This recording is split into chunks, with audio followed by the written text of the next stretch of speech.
What's happening, people? Welcome back to another episode of All You Can Eat Warriors. And I mean, All You Can Eat Warriors. And we're back, people. We're still part two of the season review. It's not quite over yet. The pain isn't quite over yet. We still got to draw every amount of poison out of the wound, should we say. But my man, Ash, is always here to help me draw that out before we can move on. How you doing, my man? Yeah, just getting over, bro. Head cold season over here, bro. I've been crook for the last couple of days. Just can't get over the flu, but we're all good, baby. We're ready to go and ready to cause ourselves more pain by going through the season that was 2024. It was, man. Yeah, but there's always positives to go through. But yeah, unfortunately, we've got to break down the negatives many of the time to get back into it. Thank you, Josh Macklin. We appreciate that, my man. Sorry, we are on StreamYard tonight. We usually would have our emojis and that, but we just invited some of our guests if they wanted to jump on. They may not jump on, but that's why we are on StreamYard tonight. What does locos, Holmes? Hombre, man. How you doing, bro? Jose. I got a Yoda there. Where did you get these? Bro, the man himself, Ash, with the emojis, Tans. You gotta get the bit. We want to do a Tans special. Tans, you want your face on one of them? Well, let us know. Bro, Tans, we'll get you on there. We'll get you an emoji all day. The more members that sign up, the more emojis we can get to, guys. So do remember that. But yeah, appreciate all you guys sign up already and use all the emojis that you can during the season. Next season, hopefully it's a better season. We get to show out with the emojis next year. And I know Ash already gave a shout out to Frucker Roach. I'm sure that's a play on the greatest commentator of all time. But no, thank you, Frucker. We appreciate you, man. And welcome to the team. Look, man, we're going to get kind of quickly into it. But I just want to read an article I found on New Zealand Herald, talking kind of Stacey's view of the season review. And I'll get your thoughts on it, Ash. I'll just read a few quotes from it. Seems as though they've had their season review so far. Quickly, Warriors assistant coach Stacey Jones has revealed the off-field problems contributed to the club's woeful NRL campaign. Stacey says a very disappointing season, a lot of different reasons for that. Obviously, consistency with the team. Last year, I thought we put out a pretty similar team just about every week. Halves combinations, edge combinations. This year, we just got hurt too many times when we were chopping and changing, and we couldn't get any consistency. That was part of it, but there's lots of different things. I can't go into too many details, but there were players having problems away from the game and probably not in the right headspace. There certainly wasn't complacency because the one big thing that we spoke about coming into the seasons, teams will come after us. Now, we've got to be ready. But for me, we just weren't consistent enough. Just a few more quotes here. Last season, when opponents were inside the 20-meter line, the assistant coach said it took 21 tackles before they reached the try line. This year, the net number was 9. Falling from second best to second worst. Something we've talked about a lot. Just quickly on his thoughts on Sean. Unfortunately, Sean, he had his Achilles problem that he got into in the preseason and couldn't quite shake it off. When the injury came, the pressure he was under and the pressure he puts on himself to perform, his body told him it was enough. And then his thoughts on Tamaiti as well. He's a very tough. A lot of people don't understand what he went through this year. He hurt his neck and was so sore every time he went into a tackle or made a tackle. He had his surgery about a month ago. Time was up for him. He's coming back to be a better player next year. He's got some really good experience. Okay, that sums up most of his quotes, man. Do you get anything out of Stacey's comments there, or is it more supporting what we've already knew and believed to understand? What would you take from those comments from Stacey?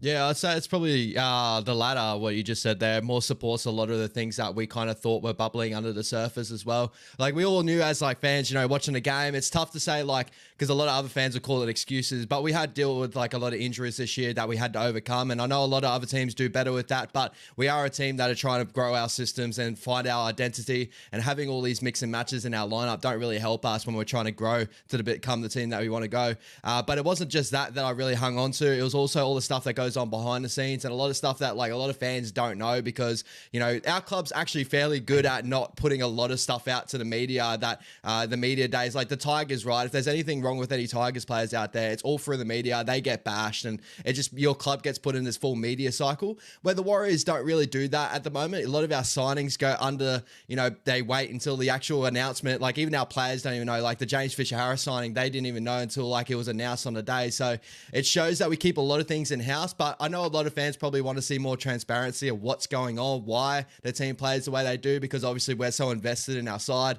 But me and you obviously working in the content creator space, there's been rumors that have been thrown out left, right, and center about multiple different players that we don't want to bring up to the surface either, due to, it's just not, it's not the way that we run, like, doing our social media stuff and that. But there's a lot of things that players don't, people don't know out there that coincide with the season that we had. And, at the end of the day, we got to be better to overcome those things. There's two ways to look at it, right? You got to be better to overcome those things, because I'm sure there's other teams that are dealing with very similar issues. But also, if you think of it from a human aspect side of things, if there's a lot going on in your life out there that, you're down in the dumps, and like, you got people wanting to go left, right, and center, that sort of stuff. When you go out in that football field, when things get tough, it's kind of hard to really lock in, because, when things go tough, you want a clear mind, and a lot of these guys are going in there without clear minds. So that's my thoughts on it. It's more reinsurance of what we were all thinking, sort of something's bubbling under the surface, but our club just doesn't, is not the type of club that allow, like, leaks all this sort of stuff left, right, and center. So that's the way I look at it, bro. Yeah, great point. Great point as well, Epi. 100% in-house. Prefer this as we do. I mean, personally, like I don't want to know players, personal issues. We are fans of the football players. We're not fans. Well, some of us are fans of their personal life or their families. Me personally, I don't know the players on that level. Some may, but for us, we're purely analysing the player on the field, and that's kind of our boundaries is in that, and on that field and off that. We try as much to stay away from it. We have, obviously the AFB situation creeped into the Warriors fandom, and we did comment on that. Don't think that was unfair or unjust. We didn't target anyone in the family, but Stacey will have that read on it, and then you add those layers in. It's just a little bit too much. But yeah, I think we're both on that same page, Ash, around commentary around players, and specifically, not talking about families and where we can. Yeah, exactly, bro. It's just not, it doesn't feel right. Like, there's two ways. Like, people obviously look at sports a couple of different ways. Obviously these players get paid a lot of money. So I know a lot of people out there that, may not be fans of our club and all that, but just want to know everything about these players because they get put on so much money. But they also got to think of the human aspect of things. Like when you're working a 9-to-5 job during the day, you don't want everyone at your job knowing your personal situation, whatever you're going through all the time as well, right? Sometimes it doesn't help as much as what people think it is. But also, on a positive side of things, when we're coming into next year, hopefully there's going to be a bit more of a sturdy base, coming in next year with players that are actually wanting to stick around the club as well. There's not going to be too many like players that are looking like, Aussie-based players that look like going home. A lot of those players are actually locked in, ready to go. So, and we're going bringing back players like Fisher-Harris coming home. So hopefully coming into next year, those off-field distractions, come to a minimum, and we can just focus on football at the end of the day and building our club to become the club that we all know and love it to be, in the future. So that's what I'm hoping for next year. Yeah, no, I totally agree, man. That's what we're here for. Just quickly on a side note, what have I got here? Yeah, love the Kiwis jersey. Yeah, I'm not sure if you saw that. Bro. Absolutely beautiful. JFH looks like he's wearing his daughter's size, and the guns are popping out. So not far off there. I might have to go get a triple XS to maybe get my guns to pop by that. extra small, but nah, man. What? Yeah, that beautiful jersey, and I love the kind of they've gone back to the O2. I like Dynasty, what they've done, like really taking pride in the brand. But yeah, any quick thoughts on that, Ash? Yeah, an amazing jersey, bro. And this is like, coming from I'm obviously an Australian boy, so I'm an Australian fan and that. But what I can obviously call it out when I see a great jersey, and I don't know what it is, but like in New Zealand culture, even like the Warriors and that always have the best jerseys. I always feel, coming, watching like Warriors games and stuff, seeing all the jerseys that we run out with, and then even the New Zealand Kiwis jerseys, you just knock it out of the park. Like I love all the subtle details. In years past, you've had, a lot of your designs and stuff over it that's like not popping out too much, but just enough to be like really tasteful. And this one is just going back to the older day designs, and it's a throwback to a lot. I saw the video. I think they gave Monty Beetham and Siu and all those guys the jersey, and that they're looking at talking about their time there, and it's a beautiful thing. And I really do think that the era that we're going for right now, again, I go back to, we've had a poor year this year, but our systems are into place, our development's looking incredible. I really think New Zealand Rugby League's going to hit a new level very shortly, and it's been like a dormant monster there for a little period. You've had like spots of success, but last year with the Pacific Championship, incredible big win over the Australian Kangaroos. But coming into this year, I'm looking at all the best players in the competition at the moment. A lot of them are New Zealand Kiwis again. Jerome Hughes is probably going to win a Dally M medal hopefully this year as well. So looking into that. Going into Pacific Championship this year, you're going to be even stronger. You got a lot of players that are actually fighting it out for positions.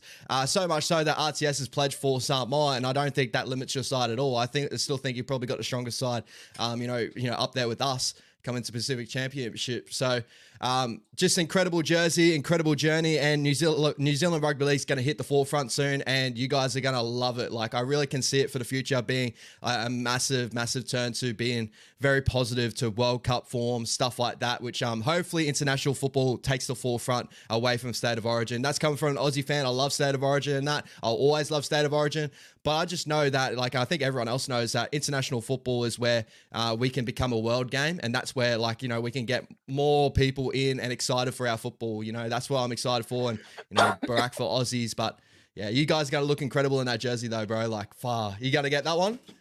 Yeah, I will get it. Yeah, you are. I actually think with the Warriors heritage one and that one, they're competing. Like I would love to compare the two against each other.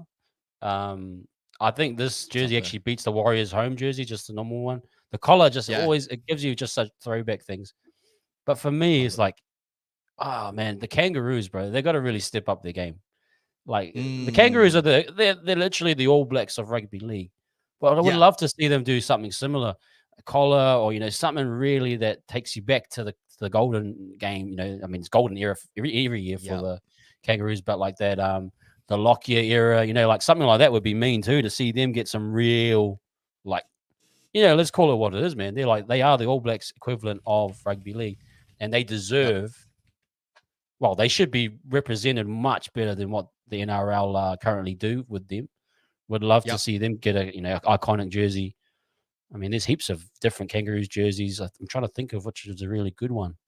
I'm just looking at the early 2000s jerseys is what spark. As soon as you said Darren Lockyer, that's exactly the first thing that came to mind when you're like, should we be going back to those days? Like for me, they were like my big days when I was a kid, like waking up at 5 a.m. watching our tests over against the Great Britain, stuff like that in those jerseys. And I agree, bro. And we're kind of like fumbling it just a tad too. Again, I go back to you guys are going to come up really, really quickly. If you obviously the All Blacks has been such a great organization, but if New Zealand put a lot more focus into their rugby league, which is slowly turning at the moment, I feel like it's starting to become that way a little bit. Not taken away from rugby union, you'll always be a rugby union country, but put a little bit more focus in your rugby league. You guys could have the chance to take over rugby league, really. I can see it for the future. And with the development that's coming in with the Warriors and stuff like that, you're only going to get more technical players, more talented players, smarter football players.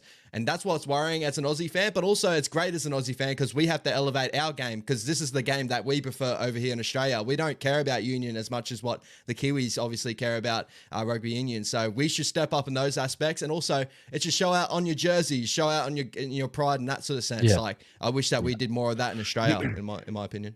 Yeah, it's got to be invested in. I'm actually looking at the Australian jersey right now. It is quite simple and iconic. Like it's the actual yellow V with the collar but I mean, you can still do something. I'm trying to think of kind of things of ways of, like for merch, in terms of merch sales. Like I know a lot of Kiwis fans will buy those jerseys, like myself included.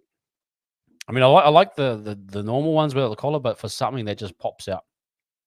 But yeah, again, it will come with time. We'll get into that. Obviously, Pacific Champions, guys. We're going to cover that when it comes around. But yeah, heaps to cover through. Yeah, appreciate everyone in the chat. Let's get into let's get into this tier list, man. There's a lot to kind of do. I'm going to share this page. What we're going to do, guys, is we're going to kind of I've looked at the old tier list. I remember someone said to screenshot that we've got that data there. I can't really share it as such, but what I will do is I'll bring it up and just let you know where we kind of fell on. So this was our mid-season. We had player of the season was obviously Mitch Barnett. That came to fruition. We'll get into that. But we had like great season, okay season, disappointing season, and potential 17, another year in cup.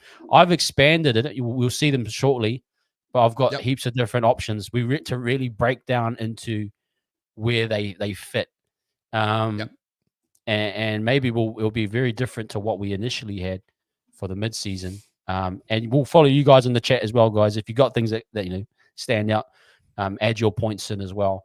But I'll just share the screen anyway, and we'll get into it. Ash will kind of, where we can, bring in some stats for the player. We'll share even what we kind of thought was good or bad about their year. We'll choose a good game that they had, their best game, and their worst game, just to give people kind of a memory of what they have kind of done. And then we'll add in our mark. So see, guys, I've got amazing season, great season then you got very good season, average season, poor season, very poor season, horrible. I mean, if we need to go that far, we can.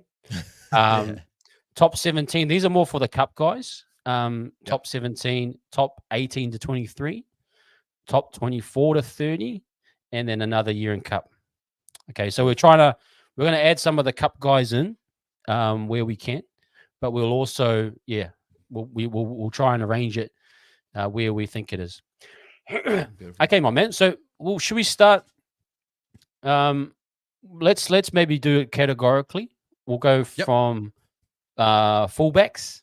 We'll go there, and then we'll go to wings, centers, halves.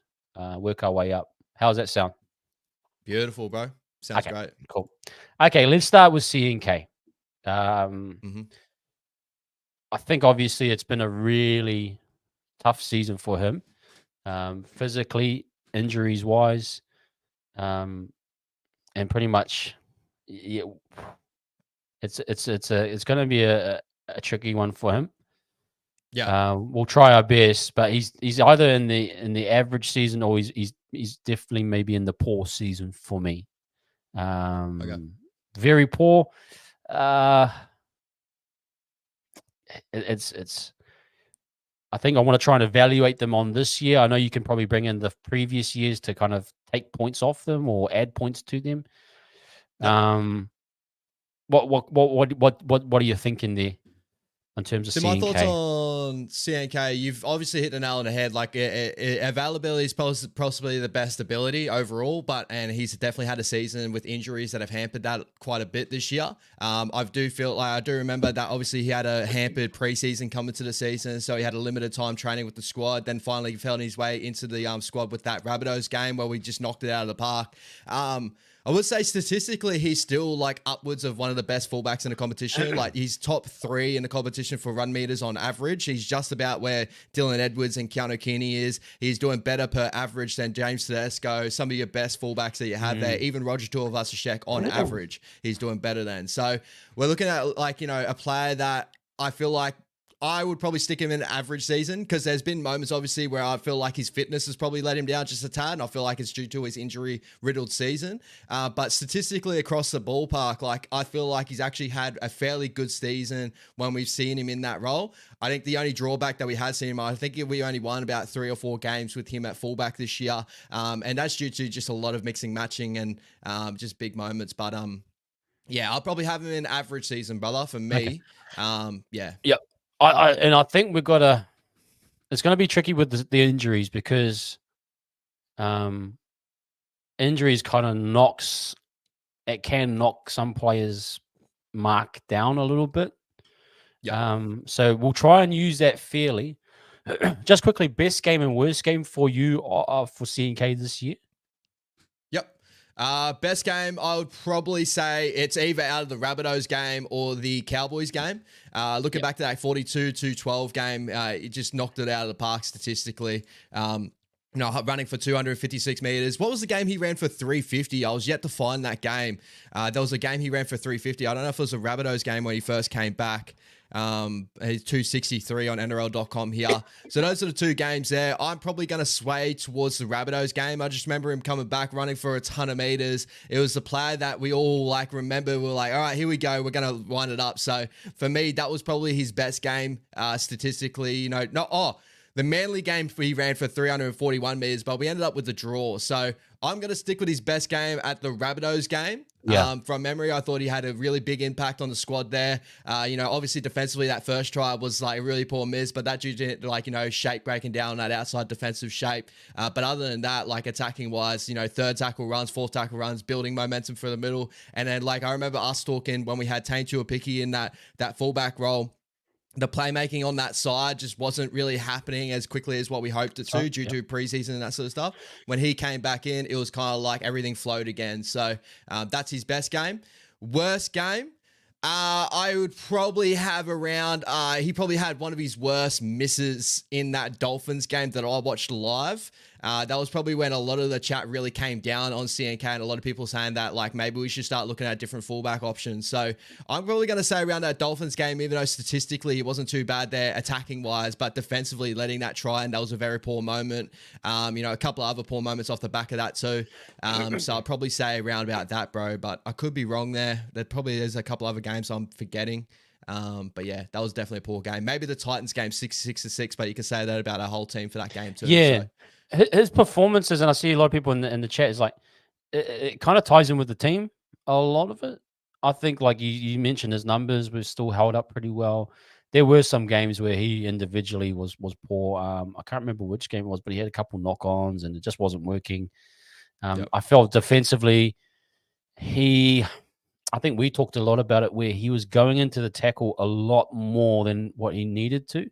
So, for example, he would go in and help out in a tackle and be exposed out on the goal line, and he wouldn't get there in time. And he's a kind of a player that naturally does struggle to get across in time based on his work rate. He's a very high work rate when he's well. He's a very high working fullback. But yeah, he found it difficult to cover so much ground, specifically when the line breaks were just left, right, and center. So I would give him average. I would definitely give him average season, based around the factors that were built into it. Because your argument is saying that he still maintained a level of consistency from a statistical effort, those types of things. Okay, I'll when you look at players in the competition, the closest team that we are as similar to is the Bulldogs and the Penrith Panthers. Obviously, the big mold is the Penrith Panthers. I think he's actually one of the closest fullbacks in the competition to a Dylan Edwards, probably a James Tedesco and stuff. But when we have PT.2 out back, it's not a Dylan Edwards style of play there, where he still gets through his work rate and stuff like that. But I see a lot of similar things out of CNK, just high work rate and that. And my only hamper is I always go back to a lot of people would be talking about his defensive moments where he defends in a line and gets caught out backward defensively. But, that's a club, that's a NRL issue. Tommy Turbo got tore apart by that, multiple times in the Doggies game. If you actually watch the Doggies finals game over the weekend, you pointed out that Tommy Turbo defense in the line when we played up against him. It actually hampered our side. If we had a better kicking game, we could have caught him out multiple times. Reece Walsh dealt with that this year. There's a lot of big fullbacks, the best fullbacks in the competition, that dealt with that exact same issue.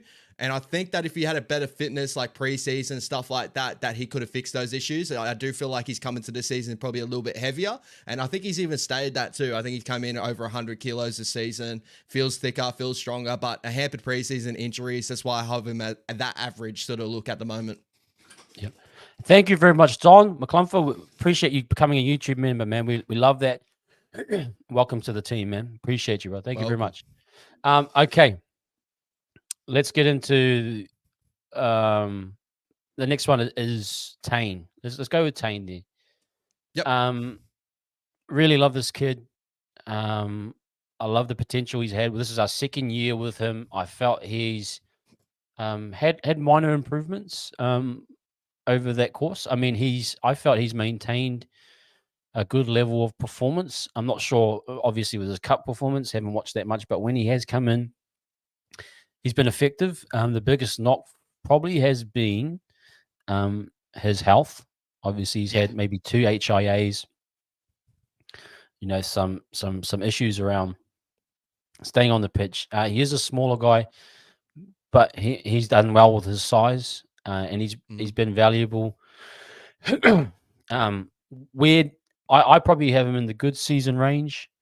I think he's been consistent. If he had stayed healthy and played those games out, I think he might have done even better. But we saw in the games that he played, and I mean, the first 3 games was tough because he played in those first 3, but he was quite solid. Didn't get the wins though. And then he came back during that Tamati period and did well then, but again got a knock. And then that last game with the Sharks, I thought showed that he's got quality that we could use. But where are you sitting with Tane? Yeah, I agree, bro. I think really, I'm gonna go good season. Mainly because we still got to remember he's developing as a fullback. He's still a young fullback, and that I think the biggest keys that I've pointed out with Tane Tuapiki at the moment is he's like actually taking contact so well. Like he's always taking contact fairly well for a smaller body as a fullback. And I know, obviously, we've touched on, his body holding up, copping head knocks, stuff like that. That's the reason why he's been in and out of our lineup. Like as I do remember, we rushed CNK back in that Rabbitohs game due to we're not being able to use Tane Tuapiki at fullback because he got knocked out the game before fairly early on. I think I remember it that way, right? So he had moments like that this year. He only filled out 2 80-minute performances or 3 or 4 80-minute performances, sorry, guys, off the top of my head this year out of all the games that he played. But his development's coming along really nicely. Like he's running game solid. As I keep touching on, he just takes contact so much better now than what he's done before. He reminds me of like that Jaden Campbell type. He can get out the back and that. He's like a mix of Jaden Campbell and Keanu Keeney for me. Like he's got high work rate, running speed and that, but also a slender body or like a la of a Jaden Campbell that, he's got like beautiful hands, stuff like that. I'm going to go good season, still running for 130 of the best. He's our third best running overall meter, like fullback in a competition. Just a really solid season for him. And hopefully more and more development coming out of him, bro, because he will be our best piece coming up into the future, and he will take over that fullback position probably in another couple of years overall, or maybe could be even sooner, how far he develops fairly soon.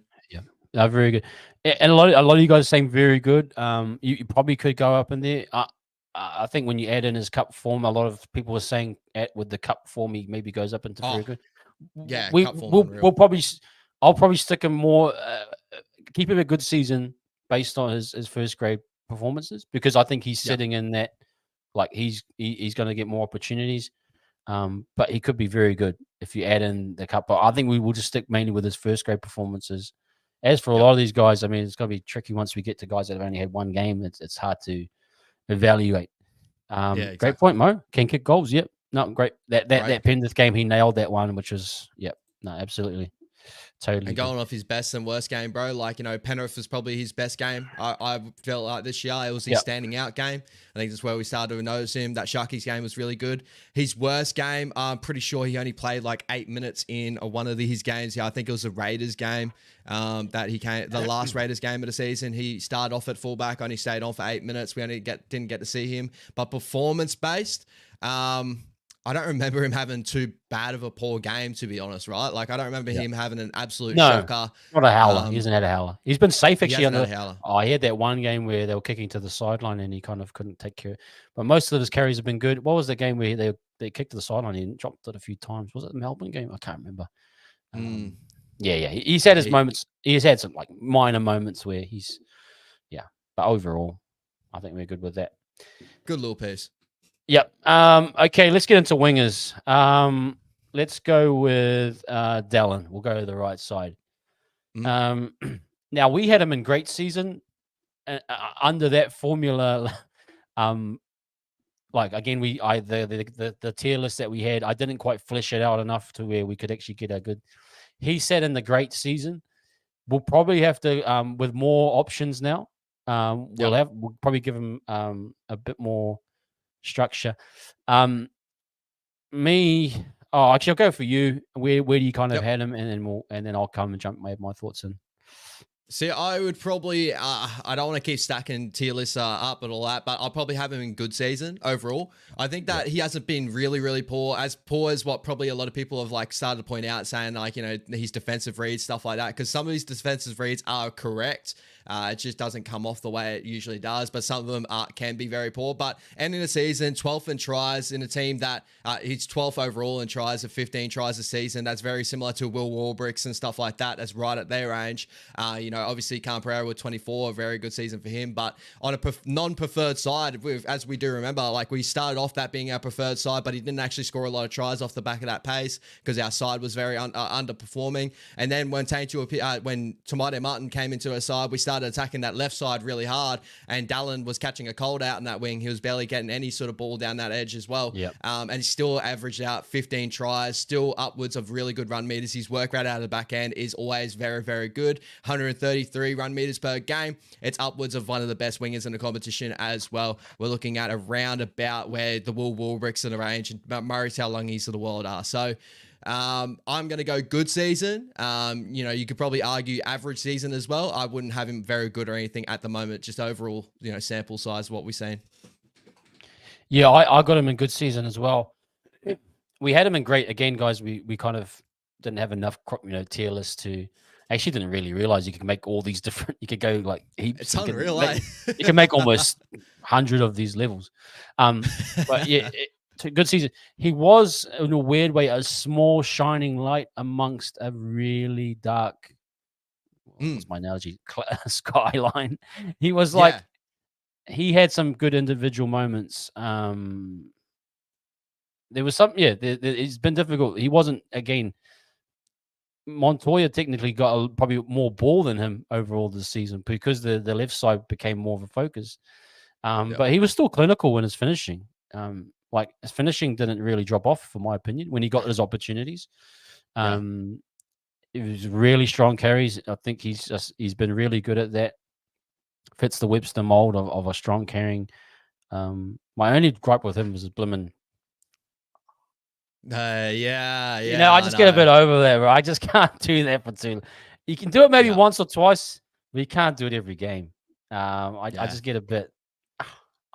Oh man, is my jaw? Can I speak? I was just like, come on, bro, move on, because it kind of slowed momentum sometimes. Like I was like, you're doing good, like it's good trying, but like you're killing it sometimes. I agree.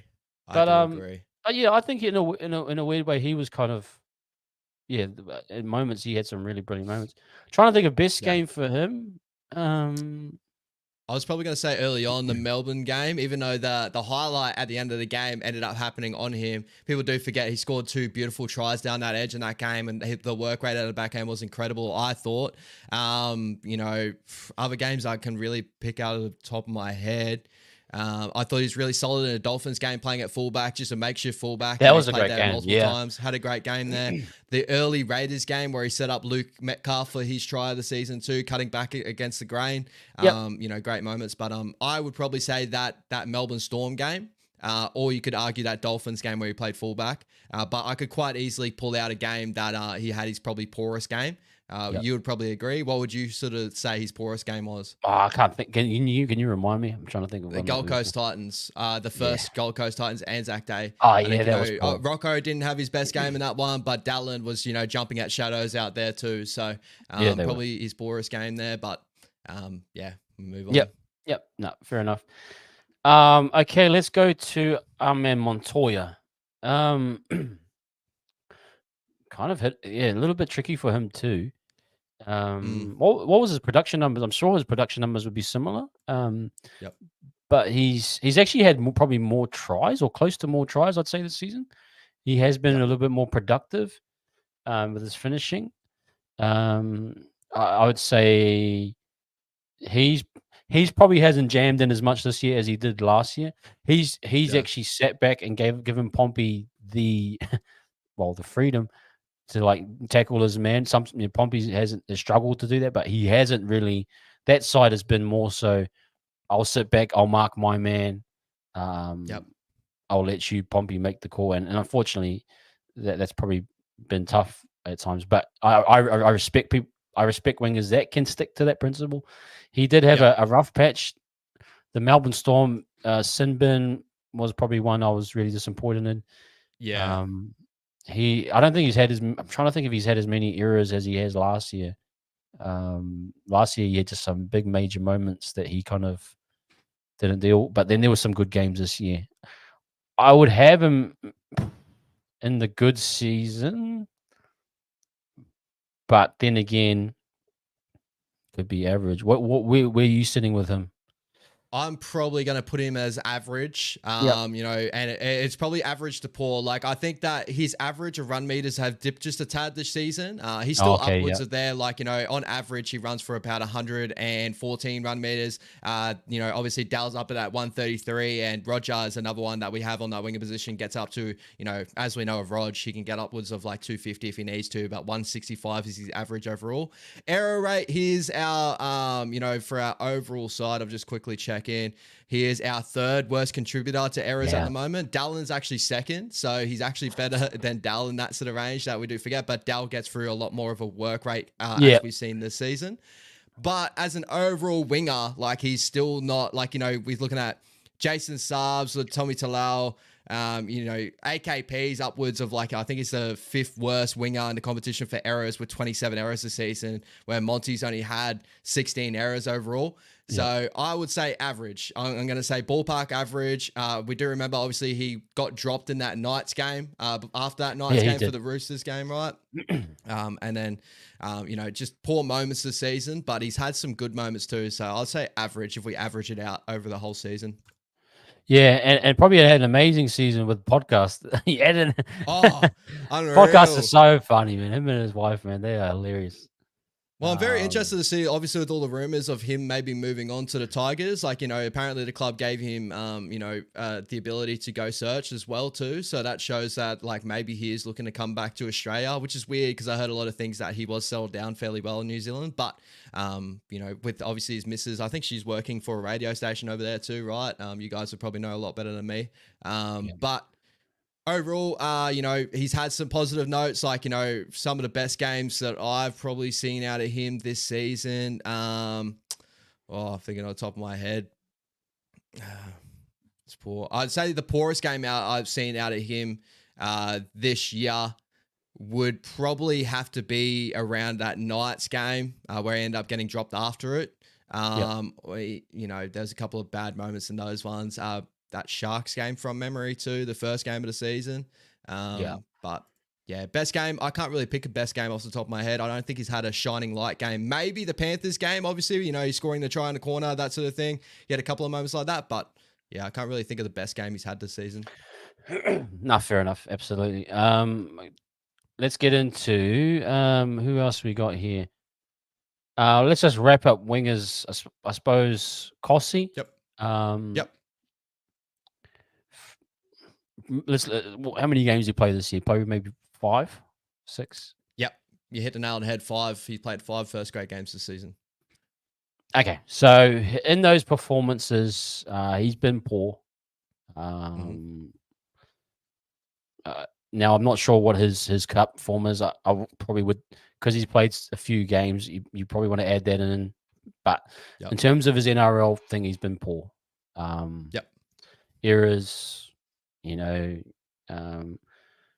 that Roosters game was just horrendous. I felt for him, and you know, that was a tough one to come in, but it was still just it was poor. Definitely the poorest game, bro. Yeah, I mean, do we go very poor? I mean, this is a kid that was playing really well up until that Magic round last year. That injury, he just hasn't seemed to really go back from it. And the confidence around it. I felt that he was probably at his most confident when we played the Sharks last year at Shark Park. He had that. I wonder if he's just lost a bit of that. And things can change quickly when you're kind of on the fringes. but you'd have to say pretty much poor season. Yeah. I would agree, bro. I would agree. And statistically, it looks that way too. Like average error rate, he averages about an error a game. But looking at 5 games that he's had 8 errors overall. So definitely our poorest winger in the error rate side of things. Definitely our poorest winger in the defensive side of things by stat wise as well. Averages 3 missed tackles a game to his 5 average overall. Runs for 116 run meters, a little bit better than Marcelo Montoya. But if we're taking those errors and all that into account, fairly poor. I feel like the confidence has probably been ripped out of him due to the up and down development of, his career. Obviously coming in that Melbourne Storm game, people can't can't forget that Melbourne Storm game. It's very hard to. It's my argument to a lot of our juniors that we have coming through is why that we have to slow burn them.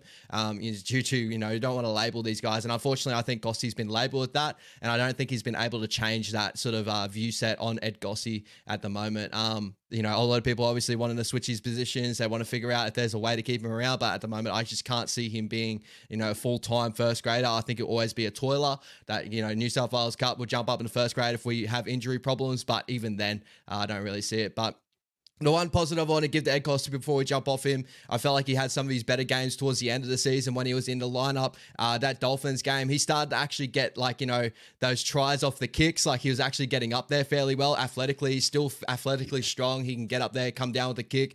In cup form, I think he had his best cup form towards the end of the season as well. He had a lot of great moments in the Jets game, the Newtown Jets game before going into the finals. He had a couple of nice moments this year in cup. So, but poor season for me, bro. Yeah, for sure. And then we're looking at worst games. Yeah, I'd probably have to totally agree that, what was the game that you pointed out? It was probably the Roosters was pretty bad. Yeah. The Roosters. The Roosters game. That was probably the poorest game this season from Goss. But yeah. Did we now? I know RTS play wing. Did anyone else play wing that we've missed this season? No. Okay, because we'll leave RTS in the kind of next range. Yep. Actually, speaking of it, well, let's go RTS here. Just to base it on this year. Yep. I think he. So he got moved. I think he's been a victim of being moved around a lot too. Oh, 100%. If he had held down one spot for the whole season, it'd be easier for us to evaluate him. But he's had some shining lights. I mean, for me, the best game he had was at fullback. The Tigers, I thought he was really good in that game. Probably one of his worst games. My issue with him has always been just more so his errors at key times. Like, I'll go through a list of games that he just made an error under big moments. Canberra was a good example, the one where he didn't clean that up. There were some ones early in the season that were just kind of at the wrong time.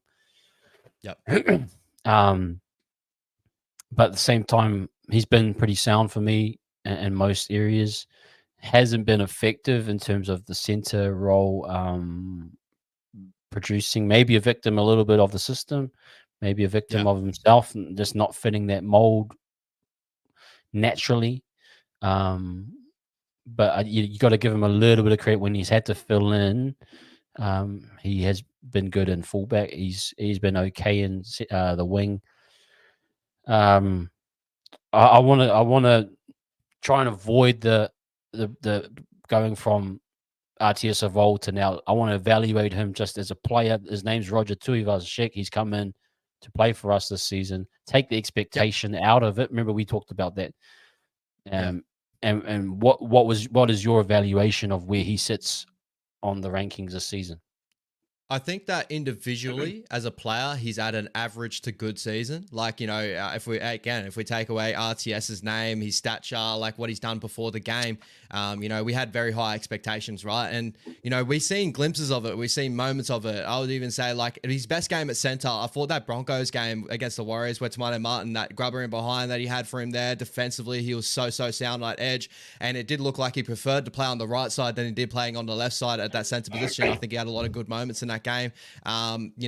He's I agree. I feel like his season's just been hampered due to being mixed and matched everywhere. Obviously, the discussion of him playing fullback, or CNK playing fullback, or Taintu or Picky playing fullback, that has probably hampered a little things as well. But overall, like statistically, I can argue that he's had a good season. Like he's upwards of probably one of the best overall averages in the whole competition for run meters. But overall for centers, he is up there with probably the best average run meter of a center. Like he's upwards of a Jacob Carraz when he gets to play that position, a Zach Lomax, Braden Best. He runs for about 165 at center. Tackle break wise, he's up there. He's a solid player. Had a good season. But that's the whole thing. Is a lot of people will struggle to take away the name from RTS and not look at him as a 600k player that we brought back to the Warriors. They'll always be like a Dahlia medalist, and we expect him to be that again. And unfortunately, he's probably not hit that level for a lot of people. But if we're taking it as what it is, I think it's a good season. I probably averaged a good season. I could see average, but yeah. I think he's had a lot of good moments. That fullback game, I do agree with you there too. But even if we start to look at him as a winger again, I do believe that he can fill out in that position as well next year. So I think that will probably be the more preferred position for me next year. We'll stick him in the average. He probably could fit in the good, based on but there's just some elements that, I think he needs to sit in just the average. Again, this is a team. I think a lot of these guys get marks because of the team's performance, but I think individually, we thought he was sound in terms of yardage, work, carries. We know that's not the whole job, but it was a really disjointed season for him. Would like to see, if we're moving next year, solidly a specific role for him.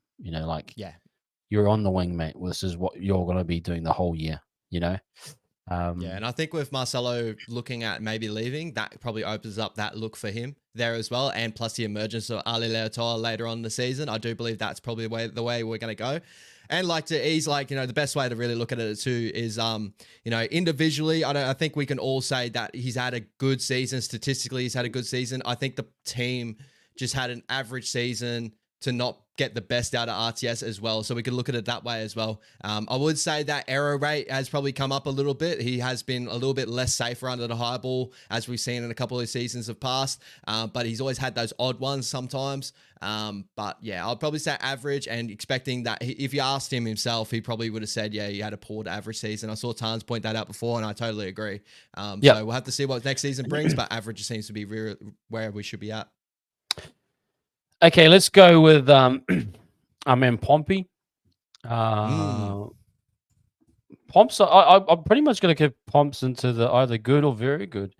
My argument for Pompey, Pompey's ultimate flaw is, like I mentioned, Montoya gave him his man one-on-one, and Pompey did struggle to go on the outside a lot defensively. Apart from that, he's been solid. He's been very solid. I give him extra marks for his goal kicking. I think that was very important. The periods that he was involved in. So I'm happy to go into very good. Again, this is a guy that was pretty much said you're in cup to start the season. Injuries brought him back in. He didn't have any attitude issues. He hasn't dipped in his form. Yes, he has that kind of flaw. He doesn't have the overall quickest leg speed reaction time. He's got a long, kind of stride to get into his gallop kind of thing. Yeah. But I'd have him in the very good when you're adding in all the other factors, the goal kicking, and overall play. He's been solid. I felt he's been very solid at center. Yeah, I think the best way you can really add to this argument too, bro, is at the end of the day, I think coming into 2025, I believe there'll be a solid base of the fan base actually wanting him to start at center as well. There was, the start of the year when everything was going a little bit shaky, there was a lot of people calling for Pompey to come back into the lineup, where as a content creator, everyone hated him before, Pompey didn't like him before that. So he's changed that perception. And I feel like when he's come in there, he's actually done a very solid job. I'd probably say his worst game of the season was possibly that Roosters game. It's horrible. Coming in late. Manu destroyed him. Bro, and obviously his biggest drawbacks, as we do agree, is just speed on the outside. Like we saw obviously in the final series last year, Nathan Cleary just burning him into the dust. And Cleary's got some toe behind him, but he's not the quickest halfback in the competition either. He's not, upwards of the Mitchell Moses sort of realm. So he does deal with that a little bit, but everything else, I feel like he's been very consistent, very solid, and I feel like he's had a good season, bro. Like he's a good, solid piece that we have there. That if we have any injuries, I'm confident Bumpy will go in there and do a job. I probably don't have him as our first pick center next year either, but looking at him for what he is, a very good, solid player that's had a good, solid season and saved our ass with a couple of, in goal kicking for the mid part of the season, as we sound later on in the season, how bad that ended up being. So I'm going to say good season. Statistically, I can't really throw anything out there to say blow your socks off because he's never been that blow your socks off type of player. But just a really solid center that we have at the Warriors. So shout out to Bomps. Yeah, give him the. I mean, you could go very good, but yeah, I'd give him in the good season as well. Very solid. We'll probably at the end of it, we'll try and rank these guys. Actually, we'll just rank as we go. Is he in terms of his overall better than Dallin? You think this year, or better than Tane? Tane will probably, for me, be in the top of that list there because I feel like a lot of the biggest shining shoots came from Tane's tenure when he was playing with us. And Dallin will probably go ahead of Bumpy for me because I've seen, Dallin with 15 tries work great. Yeah, so I think it's sitting perfectly there. CNK, Montoya, RTS. I would probably say that RTS over CNK as an individual average season, maybe. I'll have CNK over Montoya. So Montoya at the bottom of that list there. Okay. Yeah. Well, that's kind of sitting how we think. That's pretty cool. Okay. Doing pretty well. Okay. Let's go into. Where's my picture of Rocco Berry? There he is. Rocco Berry. This is another one riddled by he's a forgotten man, riddled by injury towards the back end. Even during the season, I think he might have had some early knocks early on. I can't really remember. Where he had a few leg issues, or I can't remember what it was. When he's been on, he's been great. The issue was he's had a few games. Him and Dell, that probably that Titans game was one of their worst defensively. He did have a few one-on-one misses, but that it was tricky. He got there, but didn't quite get the legs. That game for the Cowboys, he was amazing. I think he got 2 tries in that one. You really saw his value, what he can bring, when the side's running well. He's improved, I think, his carrying game a little bit. I know he was a guy that was maybe averaging 60 meters a game. I think he's up and around 80. He's not like your dynamic running, carrying yardage center. It's tough because, again, if you add in the injuries, he's probably missed half the season. And you want to say probably average or good. But yeah, where does he fit in based on the amount of games played and his actual performances in game? I think he's been majority solid.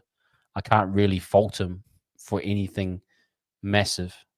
I agree with all those points, bro. Like he's played half a season, games wise. He's played 12 games this season. These poorest games probably been the Titans game. I do agree. Defensively, he's a little bit off there. Brian Kelly can do that to a lot of good centers at times too. Brian Kelly's usually the unspoken center in the competition. He can have those moments against some of the best, but he can have some of the poorest moments at center too. And obviously he was on that day. But I think that Rocco's a forgotten man. I think that when we started the season, a lot of people were seeing the best out of Rocco Berry. His kick chase is fucking unreal. Probably one of the best in the competition. I think we missed that a tad, this season as well. That Cowboys game, he really did show out. I think one added piece we did miss with him this season as well, that we saw from last season, where we used to run the double lead with him on it. Shawnee used to hit him really late into the line, and he used to crash over. That was a really key piece to that double lead actually working really well, as we saw in the Rabbitohs game where we had some of our best success. And when I felt like we went for our poorest moments is when we didn't play that look at all. We just went out the back, and didn't run that double lead to effectiveness and hit Rocco Berry. When he came back in that Cowboys game, I saw that come back a little bit with Tamati Martin. So I'm excited for that for next season. So talking about this season, though, defensively was very solid this season for us. I would probably say average if we're adding in everything. When he was in there, he was good. Probably had 1 or 2 poor games in there, but a majority of them were really good games for me. So I'm really excited for next season. So I'll probably say average at the moment because I do feel like injuries probably hampered that a little bit. So I'm going to say average. Yeah, I don't mind that either. I know everyone in the chat saying very good. It's hard to go into that very good range with that amount of injuries. If he probably had more games, he probably would have hit that.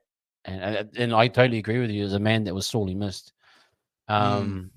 But I'm happy to sit him in good. I'm happy if he goes in good. I would probably argue that he's had more of an average just due to obviously, being out for half the season. That's a massive drawback, to our season overall. I think our drawback was injuries, right? And so we need someone that's going to be a bit more sturdy in that, the position. I know injuries, you can't help them at times, but also, we probably want a guy that can play majority there. And his performances are always good there, so it could push him to a good season. But if we take into account injuries, I'll probably say average. Yeah, well, you probably would say that. Agree with that. Okay, Leatoa. This kid, what a shining light to kind of a pretty low season in terms of. For me, he that Penrith game, he was amazing in that. I mean, the Sharks game he just recently was awesome as well. The Dolphins, he had just some really strong moments that you can just see he's going to be a handful He is. next year. And like you might agree with me that he might be that starting left center. I agree. Now, defensive issues, he maybe had a few. He's young. He's going to have moments. He's going to have bad games as well. But the overall product looks like he will be. Yeah, he will. In the next couple of years, we're going to find out what he's made of. Like from a full package. But where would you sit him in this season? I mean, the sample size is small too. It's probably 5 games, so you can't go bonkers about it. But it feels like it's in the good range, based on impact, X factor, lifting the team. He scored a few tries too. The game I was really impressed with him was the Dolphins game. I think it was. He just kept hitting that hard line. That he just and Tamati played him short and he got over ones, but he just put his body on the line like all the time. I like that as a kind of a low key good game. I mean the Panthers one was great, but also the Dolphins was thing. But that line break against the Sharks in the last round was just a thing of beauty. Unreal. But based on the sample size, I'd probably put him in the good. Totally agree, bro. Totally agree. And I think we can all agree that we probably found our strike center for the future. He's got that ability to him. When we look at our other centers that we have, the reason why I have him over Adam Pompey is Pompey's really consistent and a great consistent player. But if we're looking at the overall, athleticism of the type, like the two here, Ali's the quicker, the tackle breaker, he has those moments off the cuff. And then I think defensively, he had very similar reads to what Bumpy had. But, the difference is that when he learns to get a little bit better, that speed's going to cut down a lot of space and he'll cut down a lot of time to the opposite center. And you end up seeing him have moments like that. Like we saw him have good moments against, Jared Croker in that Raiders game last season. And this season, I think he's elevated from that. Injuries have hurt his season a little bit as well in cup and all that sort of stuff, but I'm going to put him in a good season because, a lot of the times he had a consistent run in first grade, as a rookie getting up there, having a good time. So I think that we found our strike center for the seasons coming. And I think him and Barry are going to be a 2 big powerhouse center pairing that we're going to have for years to come. I think they're definitely our 2 best pieces. We've got the defensive center in Rocco Berry that runs a really nice hard line. And then we got the attacking piece that we can set up, especially with Tamati Martin being in that 7 role. Our left side's going to be probably our predominant side now. Ali Leoto on that left side's going to be a guy that we have to watch out for. Player comp, sort of like a Jesse Ramian type. So excited for his future. Yep. No, I'm looking forward to him. Okay, I think that wraps up the centers. I'm trying to think of anyone else that's played center. Probably Graham Telfer. Sorry, let me get Graham Telfer in here. Graham, I think he was solid when he came in. What does he play? 3 games, maybe 3 total games. 3 games, perfect. Yeah, small sample size. He's New South Wales Cup Player of the Year. So maybe Yep. if you in the background, he's had a really good season in terms of cup performances. Yep. He didn't look out of place. I know people were going to nitpick some of his errors that he made in some of the last game maybe he played before he got dropped. But apart from that, he was clinical in terms of the Tigers game. I think it was it the one where we got over the line? He passed it back into Dallin, I think, to finish the game off. There was some other good stuff he done, like defensive work. Yeah, I mean, I feel for him going over. He's probably going to get released from the sounds of it, or is not being. Yeah. He doesn't fit in. And this is where I want to get you quickly, just a side track from thing. But I would love to see a loan system in the NRL where we could loan players out. I think he'd be a player that you'd love to loan out to, say, a Melbourne Storm or Super League, even loan him out for a year or two, get some experience, and then bring him back in. But unfortunately, that's just how the business is. But he's a guy you just wanted to get more game time. Doesn't fit in the pecking order when you've got kind of Berry, Leotoa, Pompey. Now it seems as though with him out, it's kind of like pushing RTS there as that last cover for centre. But yeah, he's going to be like one of those tradesman type players, in my opinion, that would be valuable. And actually, in a year or two, probably be above Pompey in terms of value for that type of player. I agree. Yeah. So, but where would you sit him in, man? I would probably say that I think when he's gone up there, he's had good moments this season. So I'd probably have him at good. For each and every game he's had an opportunity and he's been good at. I don't think that he obviously got dropped in the Tigers game from memory, after the Tigers game, when he had to go back in the cup. He had a couple of the errors and that. And looking at the two younger centers that we have, Ali Leotoa and Graham Talfa, there's a reason why we're trying to hold on to Ali Leotoa over Graham Talfa. And I feel like that, while Graham's probably looking elsewhere, is mainly down to that error rate that he probably has to like hone in on a little bit. Like looking at like his stats, like within the 3 games, he had 4 errors within those 3 games. Looking at Ali Leotoa, within 6 games, he only had 2 errors. And I think that's why we're very high on someone like Ali Leotoa comparatively to a Graham Talfa. But I think the difference too is like Graham Talfa's best moments are really, really good. But some of his poor moments are getting like to the lower level, and he feels like that older type of Warriors player that has really high moments and really low moments. Like I feel like he'll probably get stung by the tail of an Ed Gossie and stuff like that when people find a little bit more about him, comparatively. But whenever I've seen him in first grade this season, he's actually surprised me and became one of a really good piece. And to like now, when obviously the news coming out that he might be going to Super League, I feel like a lot of Warriors fans would want to keep him, right? So it shows how good he has been for us this season. So shout out to him. I'm going to say good season for every time I've seen him in first grade, but great New South Wales Cup form, very dominant. I feel like he's just going to become that tweener. That's what worries me about him. That's all. Yeah, he kind of, yep.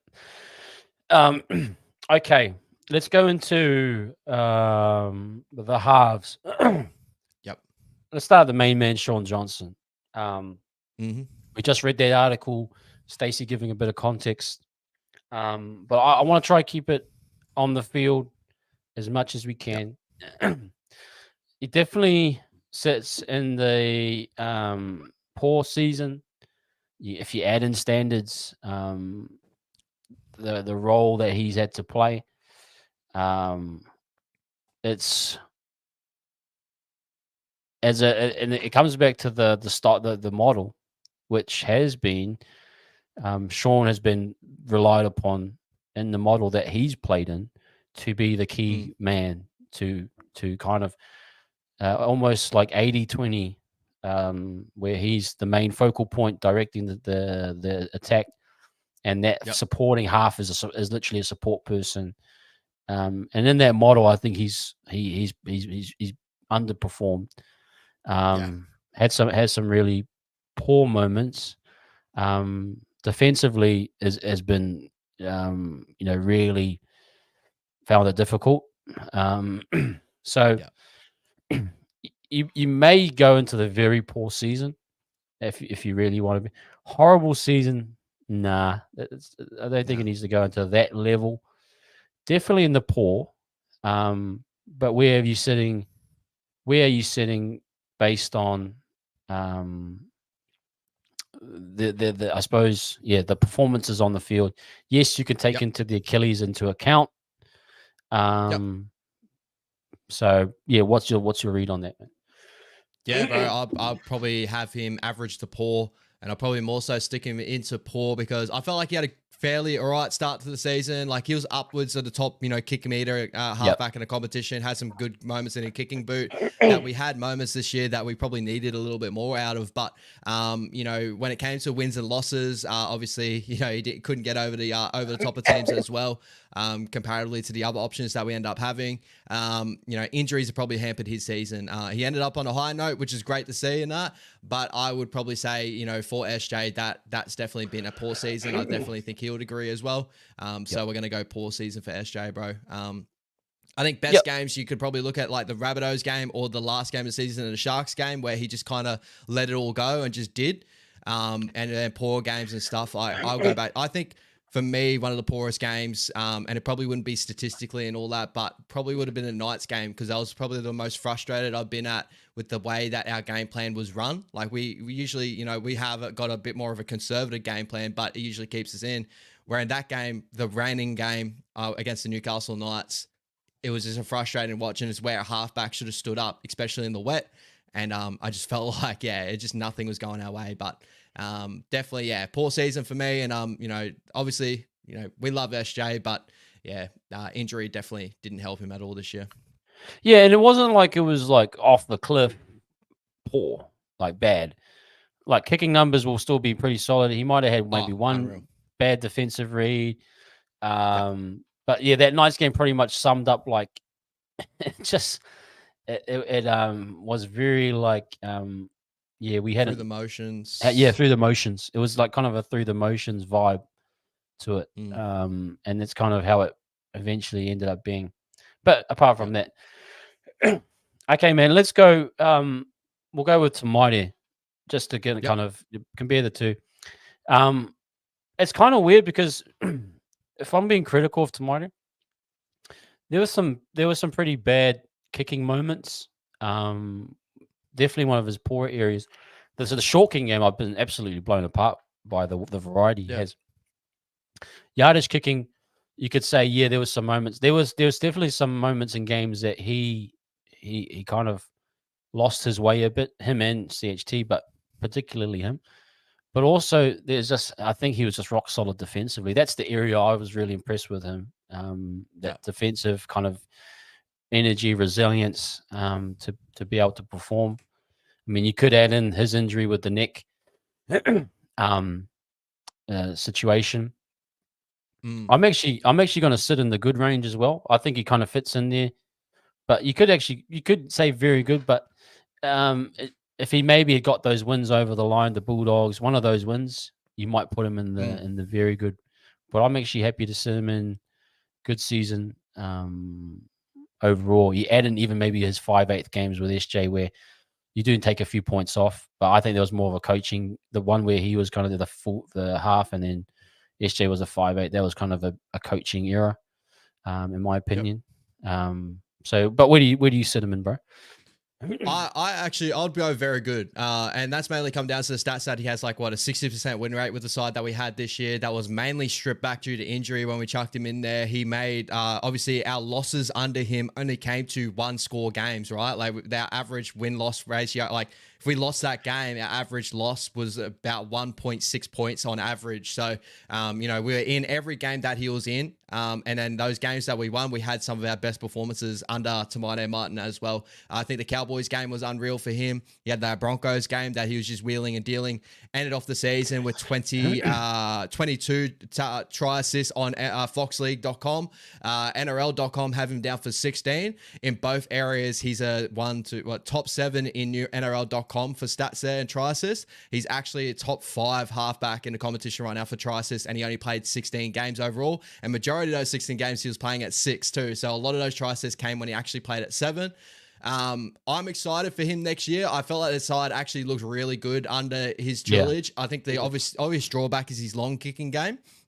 But looking around the rest of the comp, like, you know, that's probably the Roosters' biggest drawback as well, as someone like a Sam Walker and a Luke Keary, even though Luke Keary is moving on. I think their same drawback is long kicking game as well. And then you look at it like try assist areas, I think he's upwards of there in that same area. So I think very good, bro. I think, you know, best games has definitely been those 2 points at the Broncos and the what was it, what was the other game I pointed out before? But that Broncos game was really solid from the top of my memory. I think he had 3 or 4 try assists in that game. So very happy with his season so far, bro. I'll go very good for sure. Actually, if you probably say it, probably hampered by SJ coming back in and like in and out. But yeah, I actually forgot about the try assist stats and all that. He actually probably turned our season around where we thought we had a chance. So you've got to probably fit him in that range because we've still got a great and amazing. He didn't have a great season, but very good now. I'd sit with that as well. Like if I go on the storyline, bro, when we put him in that 6 jersey and it wasn't really working with Sean Johnson, then Sean Johnson came out of injury. We were all worried going into that Panthers game that we're going to get smoked, right? Going into that Panthers game, we're like, Tamati Martin at 7. We don't know what we're going to get because obviously he didn't step up in that 6 role as we wanted to. He stepped up in that 7 role and then he just took that. And that was one of our best parts of our year. As we all do agree, we had our best attacking parts in that year as well. And then, as I said, with the stats that I had, he actually was averaging, our side was averaging a top 5 points per game average with Tamati Martin in that 7 jersey. Yeah. And we're averaging a top 5 defensive unit as well as an overall unit of the side in that period as well. So our best period definitely came under Tamati Martin at that 7 jersey. So very good. Yeah, like I said, defensively, he was just rock solid. Worked hard. Okay, let's go into CHT. This is a guy that kind of was. There's no what we think is never going to happen based on, and probably there'll be another guy that we thought will play cup all year. But he was pictured as playing cup all year. When he came in, though, he did do a decent job. I thought specifically the Knights game when Metcalf went out early, he came and filled in that 6 role. As a ball playing lock, he played some okay parts of the game. Don's coming hard on CHT. Don't agree, but we appreciate you, Don. But and then the period with him and Tamati, he was actually pretty good. He had some good moments. Again, he was more of a long kicking. His left side of kick. He had that. Remember the one game where he kicked for Montoya and Montoya grabbed it and scored? I think there might have been early in the season. When he was actually utilized as a kicker, he was actually pretty good, in my opinion. Yeah. Agreed. Defensively, okay, he had maybe 1 or 2 bad misreads. The majority of it will fall on, and this will be the fans' view of it, was the goal kicking. Yeah. Add into the factors that he wasn't supposed to kick. But yes, let's call it what it is. He did crumble under the pressure when the pressure was on. That's as far as we can go with it because now you do have to add that in terms of play. But I'm willing to sit him in the average season. Far out. Do you go poor? Not quite for me because he was definitely a depth guy. But came in to like do a job, and then he kind of, I mean, if he played like that, maybe next year I'll probably have him in poor.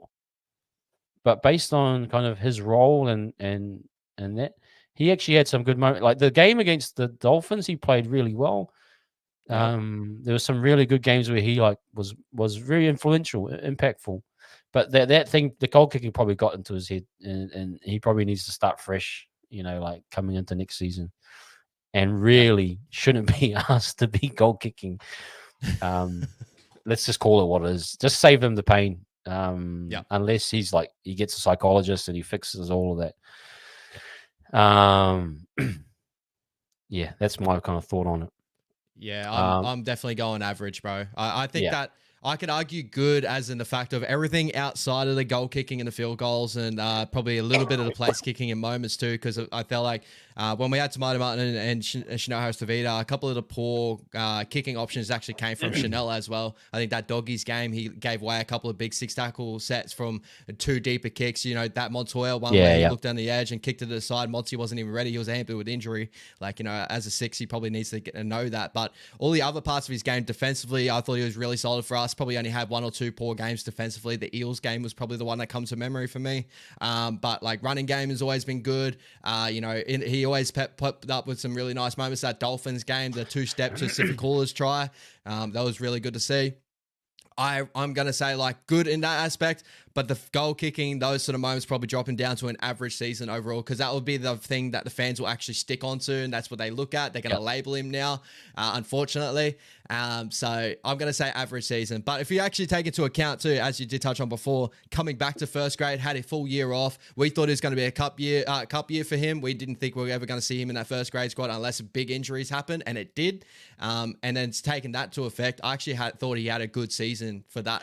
The chat is saying good. I think the chat is kind of, he does. I want to give him a good actually, because but yeah, if we go average, bro, we'll probably say I would probably have, so I'd have Rocco above Montoya, and I'll probably have Chanel above Rocco. I'll probably have him around about that sort of range in that average season realm. I'd say individually, Roger, you know, had probably a bit more spark in moments and stuff. CNK consists like just the work rate out of the back end, but obviously CHT can't do very similar things because both those positions offer more individual play. But yeah, I'll probably say around about that range. Yeah. Yeah. And it kind of looks funny because we've got guys like Leotoa and MGT sitting in the good that had probably had less influence on the game as what CHT has had. So it is a little bit, I suppose, doesn't really marry up. But I think we're trying to our best to kind of sit it in the right category. He probably we'll keep it at average for now. I know the chat's saying good, but we'll stick by our guns. Okay, now we've got to go Metcalf. Metcalf, in a weird way, has had a good season. Yeah. When he's been on the field, he's been pretty solid. I can't think of many games where he kind of really bombed out. No. The Melbourne Storm game, he was good. The first one. He was doing well in the Knights game. I think he did well in the Raiders one. He scored that try. Got the injury. Yes, he was taken out. Then when he came back, what was it? What was the game? Manly, did he come back? Was it that one or was it one before? It was I think it was the Manly game. It could have been but yeah. Struggled, you know, he's just him and SJ getting back together after 20 weeks away, trying to figure it out. Not much you can take off him, really. I mean, and then they kind of got in sync by the last game of the season, unfortunately. You might say average because Rocco Berry's an average based on the similar kind of injury riddle, but I'm kind of got him in the average to good, really, personally. Yeah, I'll probably go good, bro. Like when I look at all these guys, right? So I'll probably say that Metcalf, when he's on the field, he's been very good for me. One of our big standouts in every game that he's been playing for us. But the injuries probably drop him down a peg, right? So that's for me. That's the way I'm sort of looking at it. So his performances on the field are very, very good, but he's had a poor season with injury runs. So that's why I would say he's had a good season, and that will push him up to a great season if he had, like, you know, no injuries, right? So that's the way I'm looking at it. Yeah. You know, where with Rocco, I feel like Rocco's had a good season. He's had a couple of moments he needed to fix up on, and developing wise, he was really, really good. But, you know, the injuries dropped him down to an average. That's the way I sort of looked at it, right? Yeah. You could probably push Rocco up, maybe. I feel like, you know, when he's been there, he's had some really, really good moments, but I've seen a lot of like just consistent moments out of him where I feel like Luke Metcalf has been one of our shining lights when he has played. He has. Right? Yep. I'd actually say Luke's been really good in the games he's played. And you kind of, there's the element of lamenting the specific connection between him and Sean. That was the plan. Obviously, he started over to Mighty, and it was going to be Sean and Metcalf. We didn't get to see that come through. But even him individually, he's been effective, like in his role when he's played. And like I agree with a lot here. I would want to see him have a long, healthy season. Jazz said it. Definitely keen to see how he goes next year. 100%. Okay, let's go. I think that's it. We're going into forwards now. Let's start with the main man, AFB. The props. All right, he's. I know we had our issues with him. I think that has played a big part on the overall culture of the club. Yeah. It was distracting. It was probably emotionally draining. His constant negative energy towards the players on the field, which in some cases were valid, is probably the same response we would give as a fan. But when I saw it live, it gave me a really. I went to the Bulldogs game, and I think Marata leaked a try. And it just kind of, when I looked at the huddle, I was like, oh, it's just, we don't, I know he's frustrated, and he, by his personal standards, probably higher, but it did feel like a bit too much at times. But in saying that, his personal game, he's probably the most rock solid player that we could have had, barring Barnett and his own personal standards. I mean, I thought this guy, once he got announced, that I thought he'd drop off. I thought he'd just ultimately not perform. But he won the club players player this year. His numbers probably still add up. Can't take that away. A lot of will probably say very good season. Does he fit in the great season? It kind of, it sits in that tricky bit. He did have some games and poor games. But so the way I'm looking at it, bro, looking at it is that statistically he's had an amazing season. Individually, he's had an amazing season. What knocks it down for me to a great season to maybe top of very good is the mentality part. And there's been some poor moments that don't show up in the stats, but when you watch the game properly through the middle, you'll notice certain things about his game that like lack a little bit as well, that a lot of people aren't really fully noticing. He was somewhat, some moments like that defensively. But like statistically, as an offensive juggernaut, he's the best probably offensive like prop in the competition right now. You know, Payne Haas has definitely didn't have his best season this season. Joseph Tarpanay is probably the closest thing to him offensively. So that's what will put him in an amazing season, right, to a lot of people. But I feel like the mentality side of things got him in great. So I'll probably put him in great season because I do think that like individually he's had a good season, right? I can't take that away from him. But the mentality thing doesn't give him an amazing season for me, right? He was supposed to be our leaders this season, and he just didn't step up to that, in my opinion. But that's just my opinion. I think overall he's had a great season, and shout out, have your day. We'll see you soon. Because I'm not sure how Payne's season went with the Broncos. I wonder if Payne dropped off, or is he kind of like similar? Because relating the seasons, we're very similar to the Broncos in terms of just a team that kind of fell off. Did Payne maintain his standards, or did Payne drop off? Payne dropped off a tad. Like he's still upwards of one of the best like running props in the competition, 118, but adds it up at that 153 range. So overall for Payne's standards, dropped a tad. But I continue to go around to is like, I just don't think that teams that have a big focal point prop is the way to go these days anymore. And I think we're starting to move away from that. Mainly because I feel like when we start looking at his numbers, stuff like that, you feel like you can lean up across a player like that. But leadership is where he lacked a little bit this season for me. So that's where I kind of sit him. Yeah, I'll give him in the great. Very probably probably a guy that will win a Dalian prop award. Yeah, potentially. Numbers didn't drop off. Just his own attitude. Yeah, you probably want to, but you can't ignore he's had a great season, I feel. Yeah. Okay. Now let's go back into let's go captain. Mitch Barnett. Amazing. Got to go amazing season. You add into his performance in Origin, Dalian medal winner. Mm-hmm. I would say my one critique of him probably was coming back after Origin, some energy That's pinpointing. That's being probably a bit critical, but Yeah. in saying that, he's been, I thought he's been amazing. Absolutely, Shine a light.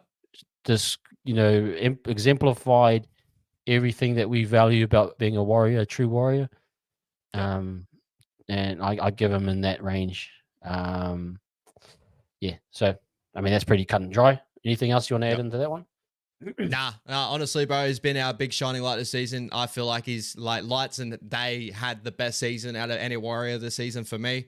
He's been our leader when it's been tough, and our worst loss, still had a lot of these key pieces we were talking about, but didn't have that one man right there at the top of the season, the 66-6 loss.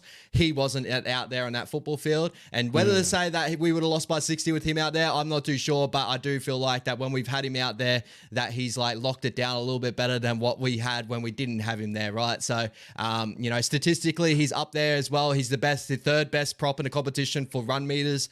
He's up around close to that AFB range, which is crazy. A lot of people probably don't look him at that, but 134 run meters per game, still 20 meters on top as Adam Blake, but still a very good little run rate there. Averages 2 tackle breaks a game, is upwards right up there with Joseph Tarpany numbers. He pretty much across the board is all Joseph Tarpany numbers, but for a second prop that we have, and leadership is the best thing that elevates him above AFB for me this season. He's been an out leader, and been our captain in periods too. And I can't wait to see the future with Mitch Barnett. I think that he's going to grow even more and more with Fisher Harris next to him, and I cannot wait for that partnership. Yeah, man, it's very, very exciting. Okay, we'll stick with props. Let's go. Bunty R4. I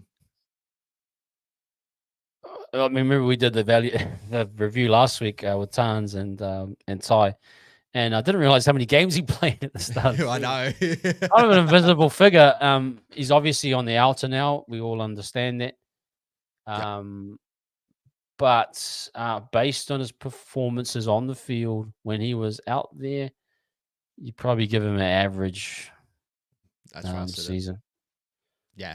I think defensively, he was really, really solid for us in the middle, locked down the middle well, but all these other run meters, stats are like that. He's not a statistical prop, but he's a really good, prop that's going to do the dirty work in the middle. But again, unfortunately, we had other players that stood up in that position there too, where he ended up falling out of the pecking order to where now, obviously, he might be looking to other club, but love him.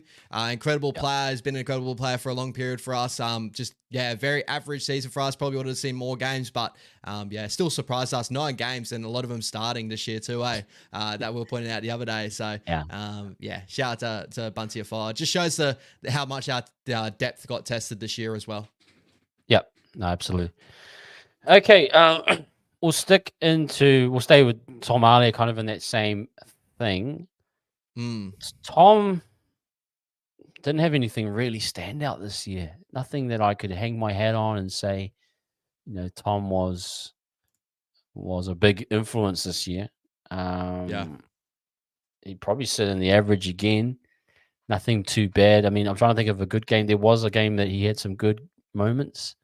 Was it the Sharks game at the end? I'm trying to think of a game. Yeah, Sharks game. I think he came on and played Edge a little bit too in that game from memory, and it was like, everyone's known he could play Edge from cut, but to a high standard and your NRL standard, he actually did okay there. But for me, the only way the way I'm looking at Tom Ale is I just want to see more development out of him. So I'm going to go average season. The game that stands, his poorest game for me was that Parramatta Eels game. He had a lot of really key errors in that game defensively, and we spoke about it multiple times. He's probably more of an attacking piece than he is a defensive piece as a middle prop.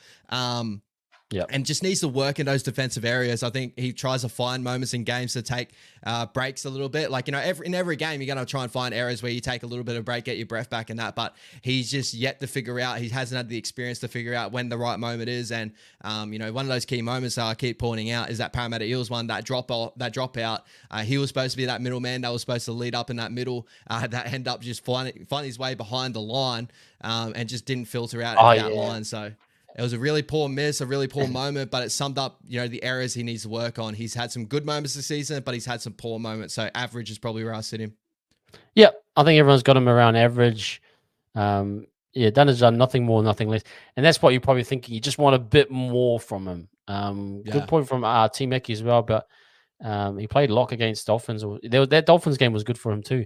I think there was a really Yeah. good opportunity. That was a good game for guys like even Bunty. I remember having AFB out. It just opened a lot of opportunities and showed that these guys, when AFB isn't there, there is a they can perform.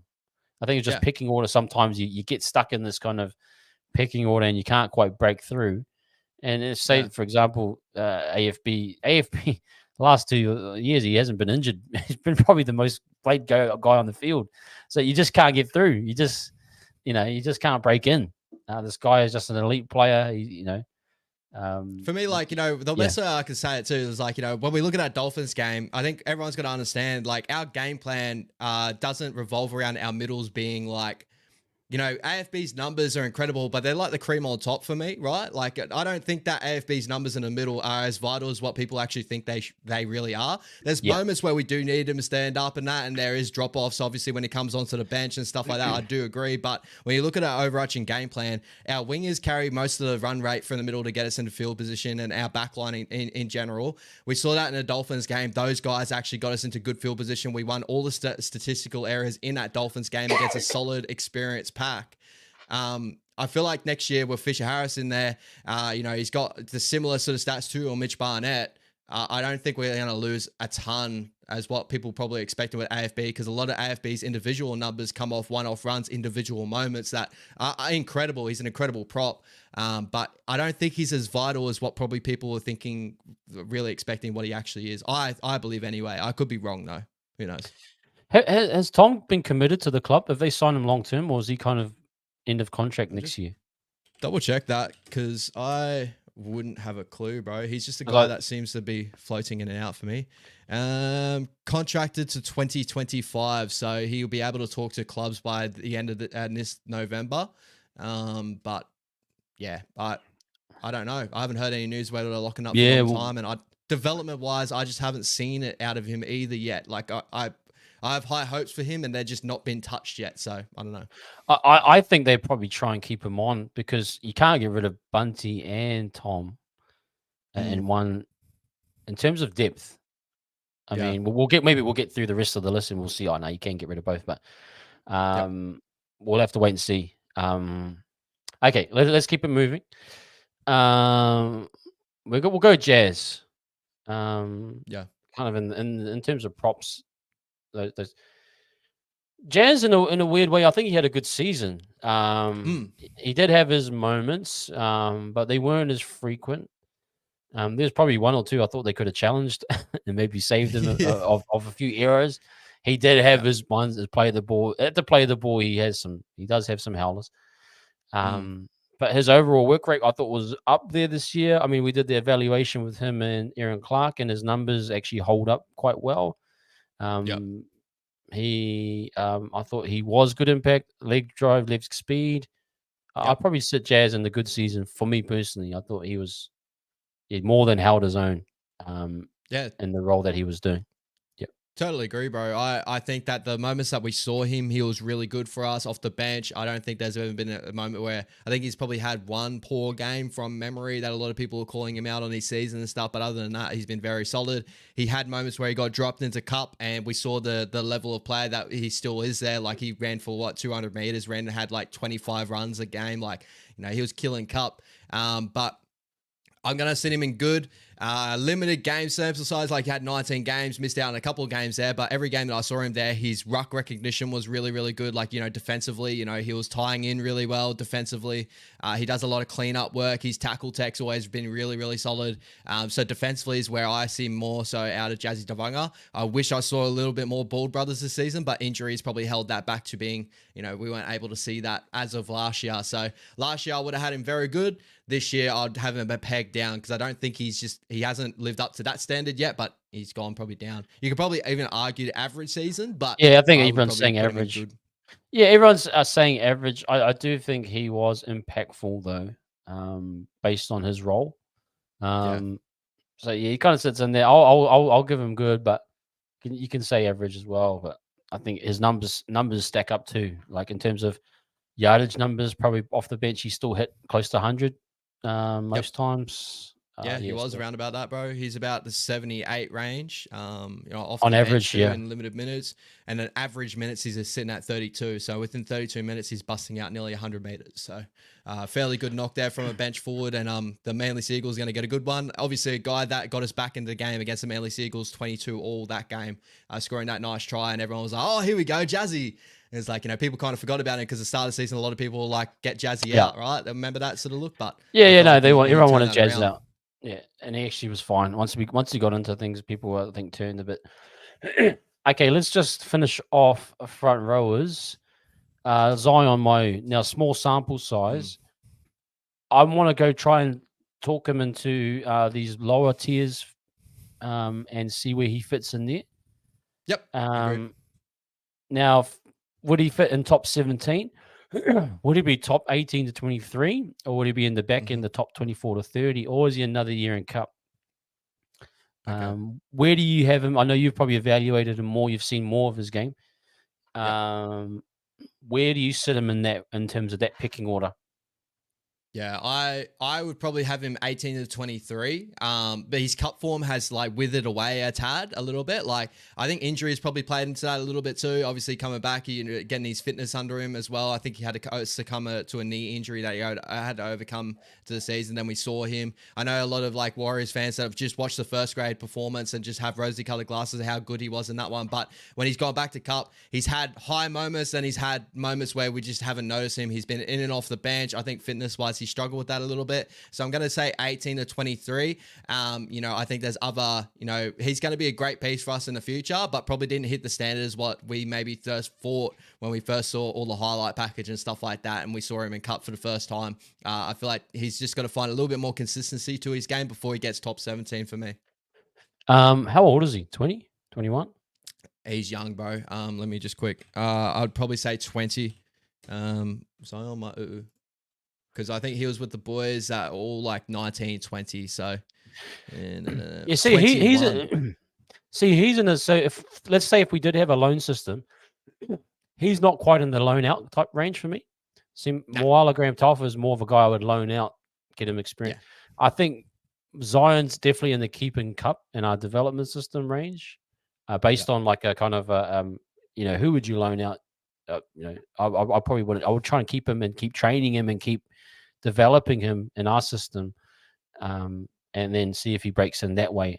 Whereas an MGT type would probably be one that you could let go for a season or two.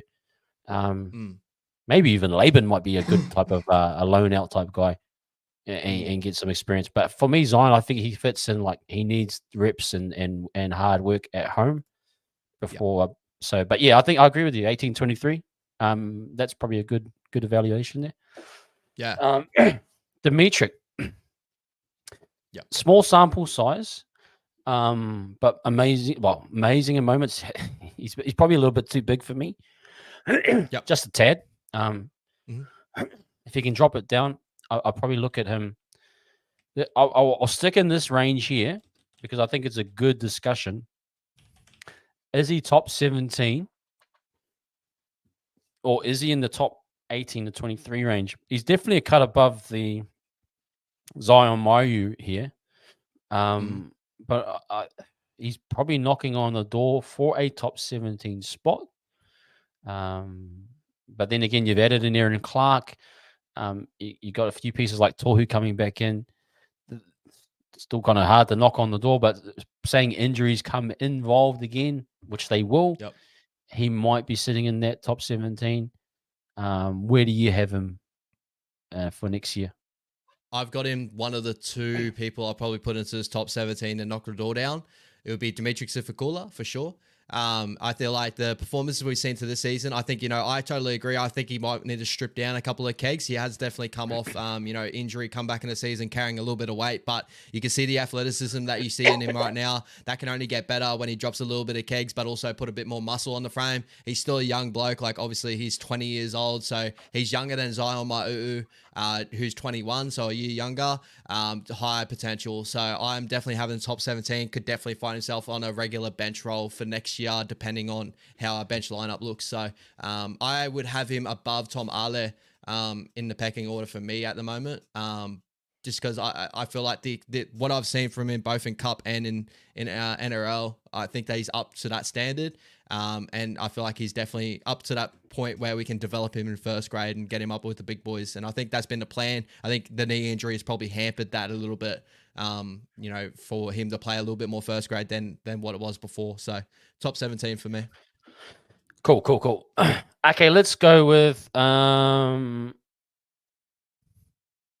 okay, that's kind of the last of the front row. Have I missed anyone else that's kind of played in the prop kind of range? Jackson forward, but we're probably going to look at him as an edge back rower, right? Yeah, we'll put him as Martin. Yep. Good point here too. Probably on a technical point, Jazz, you might be right. He probably sit on the 18th man, but he'll get a lot of first grade. I think Jazz Ash is probably right. He'll probably break through one injury down and he's in there, kind of that type of thing. Okay, let's go hookers then. Wade Egan, far out. This is kind of, it's an up and down one, right? It's a really, he was looking for an Origin jersey to start with the season, right? There was a lot of talk around it, and then he kind of bellowed out with injury and that. But I think a big talking point was his elbow injury. Funny thing is, he played way more minutes. I wonder what his minutes. Let me just quickly look at his minutes numbers. Let's go to that legs app, because I'm sure he's played more minutes this year. Let me just check in. Wait again. Oh no, I spelled it wrong. Okay, let's just go minutes. So he's one of our biggest. Yeah, he played. I'm not sure what I'm just looking at his comparison to his 2020. He had way more HIAs last year, I think. And he played big minutes. Played big minutes then too. What I have here, he's 1, 2, 3, 4, 5. He's been our 6th best player with minutes overall the season. It shows how many players that have been in and out of our lineup. CNK that came late to that early mid part of the season, he's up there as well for most minutes that we've had. He's only behind Roger, Adam Fanor, Marcelo Montoya, Barnett, and Dallin Watene-Zelezniak. So with the injuries that he's had this season, he's still actually held up a lot of games and minutes overall, which is surprising. So, that's surprising. He just didn't. You could probably say injuries or whatever. He just didn't kind of get to the level of maintaining what we thought with the. You want to say maybe average, but then again, I add in the total amount of. It's really weird because he wasn't as explosive. There was less highlights this year of him as it was the last year. That's for sure. But if you looked at his actual numbers he played long minutes this season, which was remember he just had too many HIAs last year. He did have a few this year, but it felt as though he was on the field more. So you kind of weirdly give him a bit more sway there. A lot of people saying good in the chat. Some are average. Yeah, I kind of fit it in the between there. Yeah, probably have like a roundabout top of average, right? Like he had some really big shining moments. As I did touch on before, there was like fans that are calling him for a Blues jersey. But then he had it kind of petered out there. Up there. But we could probably move him in the ranks in terms of average where it was. I probably would have him probably over CNK because I just remember probably a little bit better moments maybe overall the season. It wasn't a clear drop off. It wasn't like he's dropping the passing game was still pretty good. Defensively, he was pretty sound. It just wasn't it wasn't like the massivest year that would be expected of him. And that could be an offensive thing, that type of thing.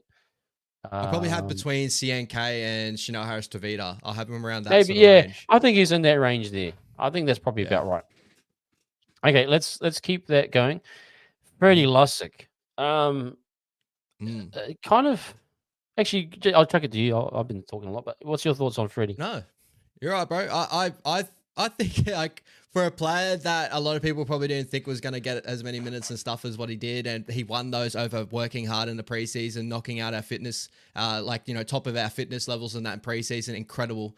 I've actually put him as having a good season. Like I think there was actually a lot more better moments than a lot of people think there were with Freddie Lussick in the jersey. He had the Dolphins game where he set up that try from Ratsuni Yeah, Akune. he's great. He probably had a little bit like, when we're looking at Paulie Roach, that we'll probably talk about a little bit later on for maybe player and stuff like, around our top 17 because he only played a couple of games. But Paulie Roach probably has a little bit better of the ability, but for work rate, effort, for moments this season, the Broncos game, scoring the try, the Munna wave, like I felt like he had a good season for the minutes we had him there, and enough to a point where like Webby actually trusted him to play different positions too. So I would have him as a good season. Yep. No, I'll put him in good season as well. I thought he was valuable when we needed him. We'll rank that later on. We'll get into all that, but I think he definitely fits in the good. When he come on, he was solid. I'll give him that. And I want to preface to everyone too, like, us having Wade Egan under Freddie Lussick doesn't say that Freddie Lussick's a better player than Wade Egan too. It's more of the fact of like Wade Egan as the player that we know, he didn't hit that standard high enough, where Freddie Lussick, I feel like, majority of everyone's thoughts, there's a couple of people that have high hopes over him, but like he actually probably, like, I have a close mate of mine that despised Freddie Lussick, but this season he's turned around and be like, oh, he's actually all right. And I'm like, that's the season that he's had, right? Like, that's what I believe. So he's had a better season, that sort of sense. That's why I have him above probably Egan's season, in my opinion. And again, he was kind of a guy that you actually put him in as a starting hooker to kind of save Egan's kind of as Egan is more of an impact. And he kind of, I think he is a long minutes hooker. You could probably get a gig over in Super League, or somewhere, like if you wanted to be, the main guy, he could probably get that. But yeah, exactly. I thought he was pretty solid. Let's go Paulie Roach. I think I'll sit Paulie. I thought he was great when he came on. I'll probably sit him in the same range as Zion, like Zion and that on small sample size. I want to try and figure out where he fits in next year. Personally, I would love him to be top 17, but I just think with Aaron coming in, and you'd say Egan will pick up. Freddie's even another shout for another backup. I probably got him in the 18 to 23. Based on what, if Aaron didn't sign, I was thinking he might fit in as a top 17 kind of impact. But with Aaron now, he kind of covers a lot of bases that I suppose you can't really see us holding Paulie Roach on the thing. I thought he's not a half. I know he's played half his cup. Agreed. Interesting why Webby's kind of pushing that, because I know Webby will have a lot of say in terms of what he wants those guys to be doing. But yeah, I probably came down to depth, because I think that we had a lot of our junior halves didn't finish off the season well enough, and then obviously Luke Metcalf, Tamade Martin, Shanaris Davida, a lot of those boys, two of those boys were supposed to play cup this season, and it didn't end up being that way. So those boys jumped up in a cup, and we had that like limbo of players in cup where we had probably better hookers from junior grades come up, like the Halves and stuff like that, than what we had halfbacks come up in cup. So that's something that would develop a little bit slower out of the period. So that's why he kind of played that 7 jersey. But I agree, he's a better hooker than he is a halfback, in my opinion. Do you have him at 18 to 23 range, or you got him in 24 to 30, or Yeah, it's going to be like, for me, like he has the ability to get top 17, but when I'm looking at like the ability, like all these guys, the way I'm kind of ranking them is just young guns that like it will find their range. I think he'll be a top 18 to 23 player. I think depth is where he'll get his lineup, spot. I agree. Aaron Clark, Freddie Lussick will probably be just over him next year. We may even run a bench where Freddie Lussick drops down to cup, and Aaron Clark will be our hooker cover / middle cover. It may run that way. I'm not too sure. But he has the ability to become that 14, and may even have the ability, judging on Wade Egan's injury troubles, HIAs, to end up being our starting number 9 later on. But I don't want to jump anything too quickly. So 18 to 23 for me. Just quickly, you got contracts there. Where is he? Is he signed up to 2025? Do we know anything about his? I'll just check that really quickly to fact check it, but I think he's locked up on development. Okay, cool. Yep. No, that's good. He's got a question mark between 2024, so I think he's in development 2024, so probably needs to sign another contract. Okay. I don't even think he made top 30 this year, so I think that was more of after the top 30 cutoff where he jumped in. Okay, cool. Okay, just quickly, Makai Telfer. I've got him here. I was supposed to get the downloads. Maybe I'll do it in the background while you're talking. But I was supposed to get more photos of other guys. But is he another year of cup type kid, or was he kind of fitting in the? Yeah. Cool. Yeah, another year of cup for me, bro. Looks like a okay prospect, like a solid prospect. I wouldn't have him as like anything that I'm looking at going like, oh my god, like we got this hooker in cup, I can't wait. But he looks solid. Look like he'll do a job and may grow to being a consistent hooker piece. But probably waiting on a couple other pieces coming from underneath. Eddie Yeremia Toyava. Had a really good year in cup, bro. Really good year in cup. He's versatile, can play on the edge, play in center. Strong. When I see an edge back rower, very strong. And just like speed and that to actually play on the center. So I would have him another year of cup, maybe pushing top 24 to top 30. But yeah, I'll probably say around that range. I'll have him above Telfer in that pecking order. Okay, you got him above Telfer there. Let me just quickly move that over. Again, I could push him to that 24 to 30 just to have him in that range. So maybe go top 24 to 30 because he's impressed me this year. He really has. Okay. I'm just doing some stuff in the background while getting some more pictures because I think I just kind of ran out of time today. You're right, bro. So yeah, he's above thing, and you kind of have him in the top 24 to 30. Let's just chuck him top 24 to 30 from now. Just to stick him in there, pieces just there, to see some pieces come through. Okay, well, I'll bring some more guys in as we go. Let's go to back row. Let's start with Capewell. He kind of had a poor start of the season, or at least the average. Started off as a right edge back rower, got moved around. we clearly talked about how after Origin he kind of settled in. I think that back end of the season does add in some weight to it. I'll probably want to give him in the good season. You could say average to good when you add in the start, but once they kind of figured out what to do with him on the left-hand side and settled in, he actually was quite solid for me. So I'd have him in the good season range. Are you in that with that as well? I agree, bro. I think that like in the moment, where we were supposed to make our big run home, he was actually one of our better players, like within that period. Like after Origin, he actually stood up really, really well and actually became the piece that we kind of thought he was going to be to start the season.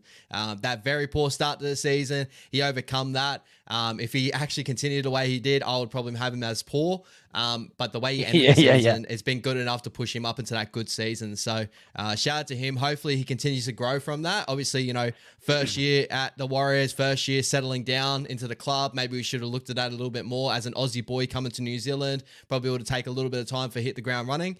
And later on in the season, we start to see him hit the ground running. So hopefully coming the next season, theoretically, he should continue to make strides and become a really key piece for us in a top 8 run. Yeah, the Bulldogs, he did play on the centers and the wings. I can't believe some of the positions these guys had ended up in. But okay, let's just do a bit of cleanup work in terms of our good season. Let's start. Anyone you want to put above Tane? When I look at it, I would have Luke Metcalf above Graham Telfer. He's got to go with Graham Telfer. Yeah, I agree with that. I think I've seen a lot of better moments at Ali Leotoa. I think consistency is holding Bompy in that position there. Yep. Looking around at that, I'll still keep the top pieces the way it is. Looking at the bottom, I probably have Capewell above Lussick and Jazz. Yeah. Yeah, he just comes over Jazz, I'd say. Yep. Maybe over Graham Telfer as well. Yeah, Graham Telfer kind of sits down a bit more. Yeah. I probably even have Jazz above Graham Telfer based on numbers and Freddie Lussick as well. I think Graham Telfer's at the end of that. Would you say? Yep. Yeah. Agreed. Okay. And average season, let's kind of clean this up. It's all fairly solid for me. That's about right there. Yeah. Probably that's actually the order I'd actually have it in. Yeah. It ended up being fairly good. I'd probably say that Sean Johnson had a better poor season than Gossie. Only just. Yeah. Okay. Well, that's good cleanup. Yep. Yeah, I think that's nice. Yep. Okay, let's keep it rolling. Morata, far out. I think he kind of sits in the poor range for me. Mm. Um, he had some good moments, like that period when the team was kind of doing well. Cowboys game, stuff like Cowboys that. He game was was one looking of his better great. games, but Yep. he just unfortunately just dropped off. And it was Yeah. pretty clear by the Raiders game. He leaked that first try and just wasn't tying in. He leaked a Yep. lot more after that. Drop balls, just missed assignments. Yeah, he just didn't quite get back into the form that I thought he was last year. And actually interested to see how they use him next year. Like, um, do you think he's a fit as a back rower for what we want to do moving forward, or do you think he's more of an impact guy? I'm so like torn, because It's like, it's tricky, yeah, yeah, yeah, where we spoke about that mid part of the season where we needed like a hard running edge back rower, and to fit that mold, he fits that mold perfectly when he does it well. But he's had some really poor moments this season as well to push him there. For if I'm looking at that there, I'd have him over Gossi for poor season. yeah, But like the Raiders game was a really poor one to where like it kind of looked like he was looking for outs, which is like the first time I've seen him do that. Obviously, AFB had that moment with him at the Doggies game, and yeah. I want to see him hit those Cowboy heights. I think that he'd probably be more suited off the bench now again. But the only thing is who do we put in that edge back row role that's going to open up shape at the outside? Because he does offer that big body that holds up halfbacks and edge back rollers. So it opens up shape on the outside. It's just defensively, I need him to step up a little bit more again. Yeah, maybe a good point from Kelly. Mentally trained. It just didn't Could look be. right Yeah. for him this year. That maybe goes, and we're not going to speculate. But when Stacey talks about guys off the field, you never know. I But think something's there in that. yeah, But hopefully he comes back next season rejuvenated and we can probably see yep, the best out of Martin. yeah, would love to see him kind of come back stronger. I love Marata. I've loved him as a player. Yeah, 100%. Jacko Ford shivers. This is kind of sits in the average for me. Yeah. I mean, I don't think he's been poor no, he enough to hasn't get been poor poor. season, but he's Yeah, like yeah, that tweener of like average. It probably didn't hit the heights that we first thought that what he had last year, where he had some really nice moments, and then this year he's kind of just been like moved around, shuffled around to try and figure out what's going on with our club. And an injury kind of stopped him from looking at that middle forward role maybe a little bit more to where we're like, is he a middle forward now? Like, where do we yeah. slot him? It Like, was a is he bit an edge back messy. rower now? Like, we're going to predict the team list for next year, guys. Like, where you got Jackson forward? Like, you got him starting edge back rower again, or you got him coming off the bench again? Like, I'm Yeah, conflicted on that too, right? So that's right. That's yeah. what I'm thinking. It was average. He kind of stifled a lot of tries as well. Like, kind of didn't go through the line.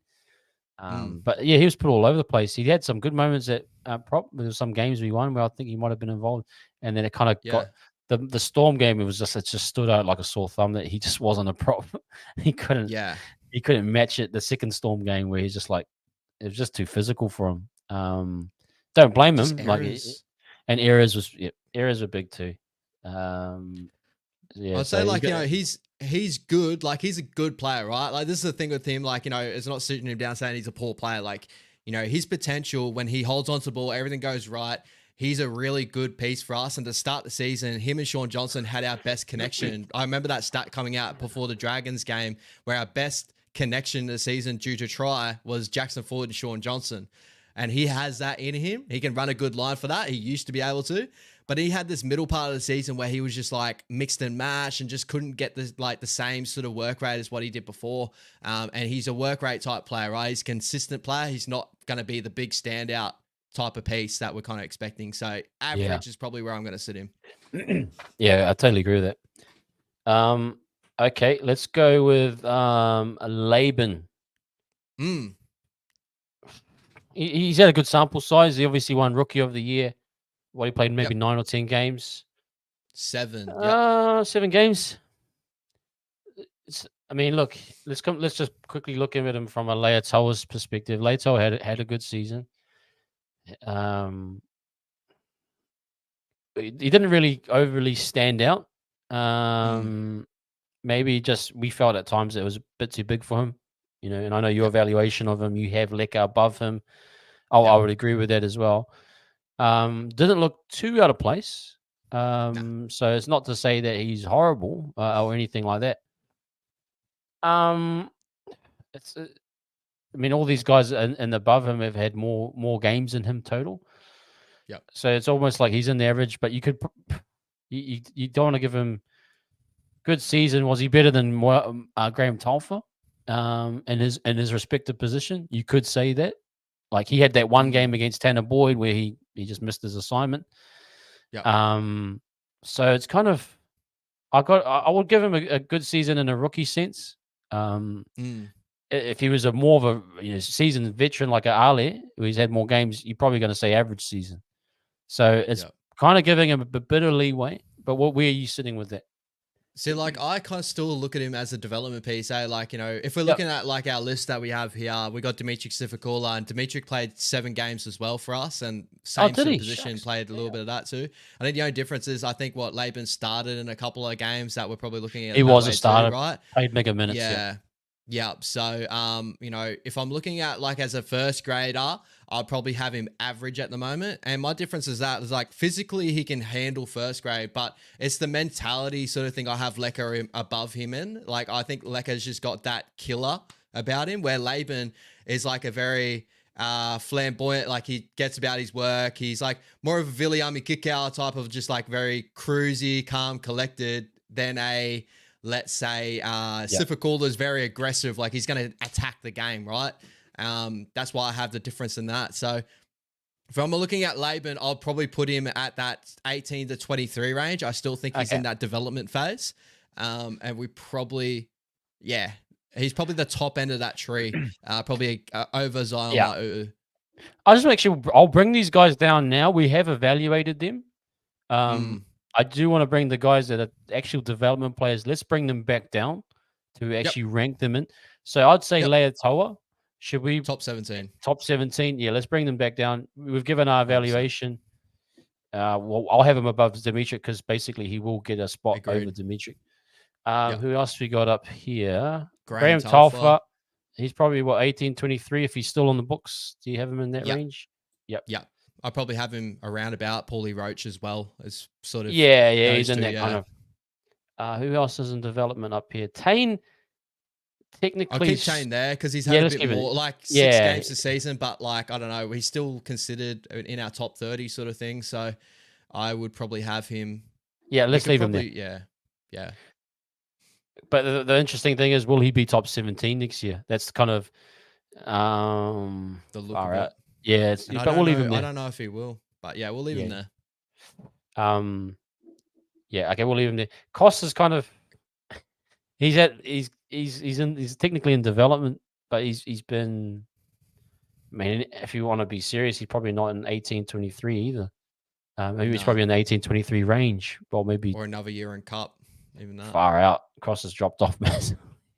Yeah, and I feel for him. Like I don't want to label him with that, but I think it's a confidence thing with him now. Like it sucks. I think our development's done him wrong. So I'd probably I'd give him a top 30 maybe, but like that top 30 says that you're probably going to be sitting Cup, so in that range. I'll give him top 30 because he's not like a clear and out. You're just setting. He's been called in. He ranks in where he's somewhere in pick. So if you lose Montoya, he's going to feature at some like you got. The Setu 2s actually. I'll go cut some more photos, but but yeah, okay. Let's chuck him in there for now. Let me just chuck in one more while we have downloaded. Okay, let me add him in. But yeah, we keep talking. I'll do some cutting. Okay, so that's cool. Let's do that for now. Let's go with Leka Halasima. Okay, he's obviously going to fit in the same. Now this kid I thought was absolutely awesome. Only played 1 or 2 games. Dimitri ended up with more than him, I imagine. He kind of maybe pulled the pin on him, do you think? Or just kind of he didn't want to overplay him. Want to give him some more time. Didn't want to overplay him, I believe. Yeah, I think that like he got his like little taste of first grade. He's got his notes to really work on when he goes back into first grade. But I do think he's a lot more ahead than a lot of other pieces that we have in that 18 to 23 range. You know, he's won a top 30 squad now spot with that contract and that. So I do believe that future is going to come very, very soon.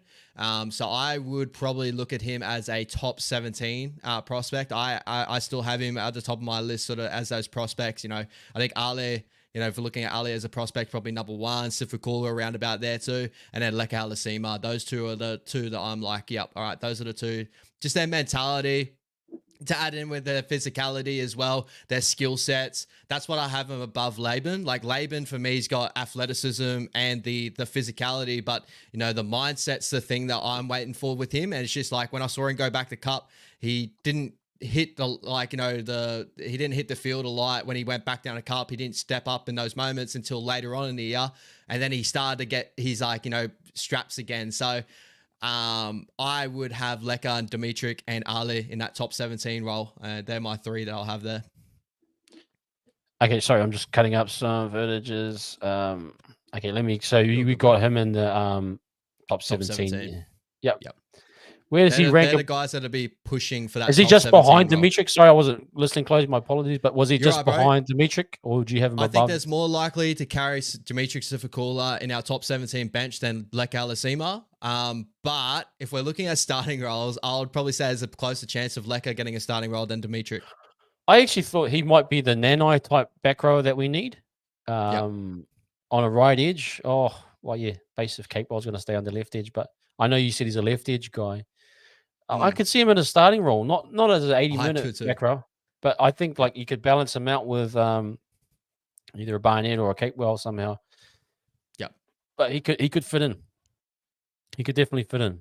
They're three top of the tree development players that we have right now. Those three right there, and they're going to be pushing our top 30. Cream of the crop, as El Macho Man used to say. The cream of the crop. Have you seen that promo? Yeah, brother. The cream of the crop. Shout out to legend Macho. Oh, Macho Man. Oh, sidetrack. Side quest there. Sorry, guys. Okay. Now, other back. Have we missed any back rowers? I think that's kind of it. That's pretty much it. We spoke about Maratani Kode, Capewell, forward Barnett, and Laban. Yeah, Barnett played there for a little period. So yeah, let's go to locks. Start with Captain Tohu. Average. If that. Yeah, average. What can you say if it is a poor? Why would you, if you were to give it a poor, his body literally broke down. What can you say? Just getting too old.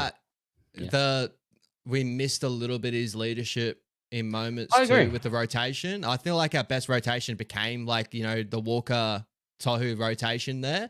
And we had some of the good moments there, but also it fell apart. That Titans game 66-6. He was a part of that as well. And he didn't really stand up and shine for the boys there either. So it was like, I think injuries played a big part in that. So I'm going to go average to, I'll say poor because, I mean, if we're going to give Sean injuries, despite injuries are still poor. Tohu still with injuries was poor. I probably sit him in that order behind Murata. Probably have him above Murata. You got him above Murata? More poor than Murata was? You probably would actually. The Titans game was horrible. If we're going poor, I would have him more poor than as poor of a season. So he sits there. Yeah. So the closer you are to the actual the sign here, the more you are. Some more poor. Switch Shawnee and Murata around because I feel like Shawnee was. I'll go around. Wasn't as bad. Okay, it wasn't as bad. I saw some pretty poor moments out of Murata where I was Murata was like pretty off. He was pretty off.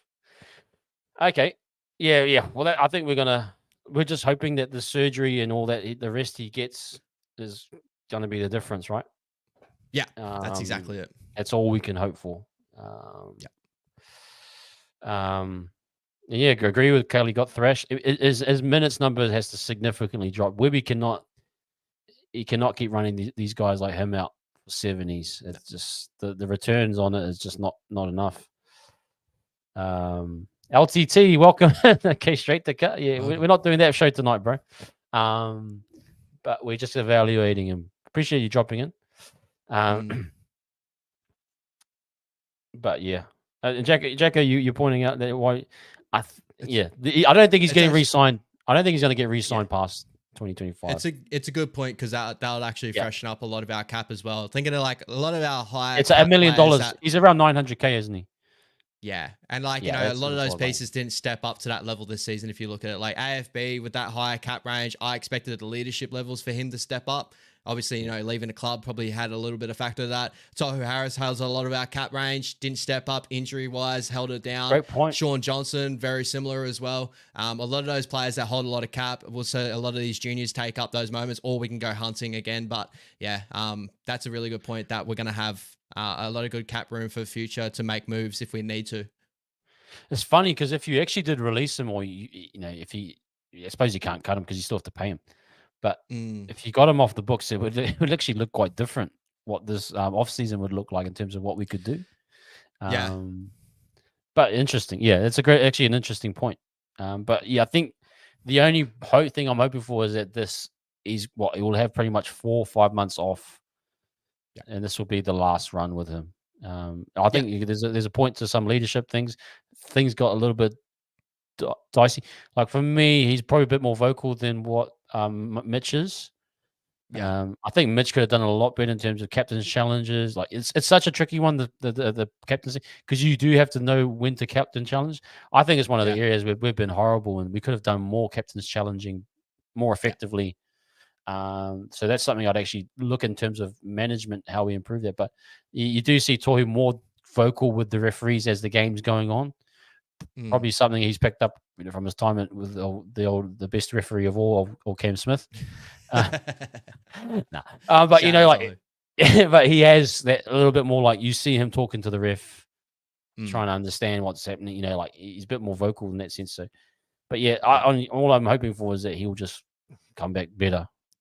But he cannot play that same 70 minutes. Just it won't work. Yeah.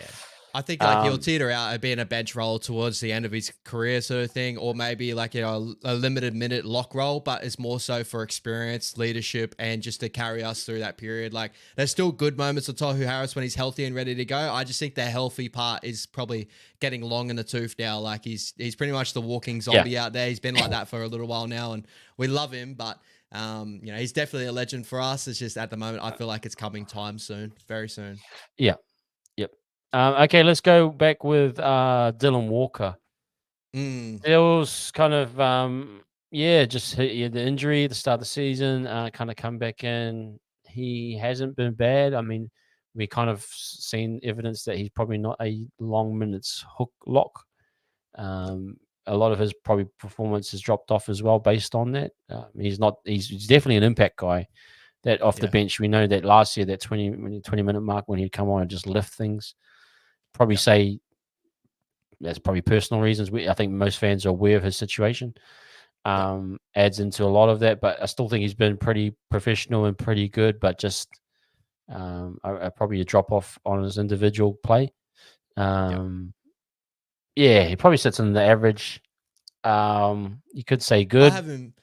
I have him in good. I probably have him in good because of I feel like there's been a lot of good moments with him there. He sparked up, our middle because he was missing for a lot of key periods too this season. But when we needed him, it was a really good link play, a really good middle for the field. I feel like we agree the minutes are probably stretching a little bit too much, and that came down to injury why he's playing long minutes. But when he's had to do a job, he went out there and did it. I think his poorest game was the Titans game, but other than that, I don't think he's had as poor of a season as what others probably said. I actually feel like he's been one of our good players through the season too. I just think age is probably going to catch up with him.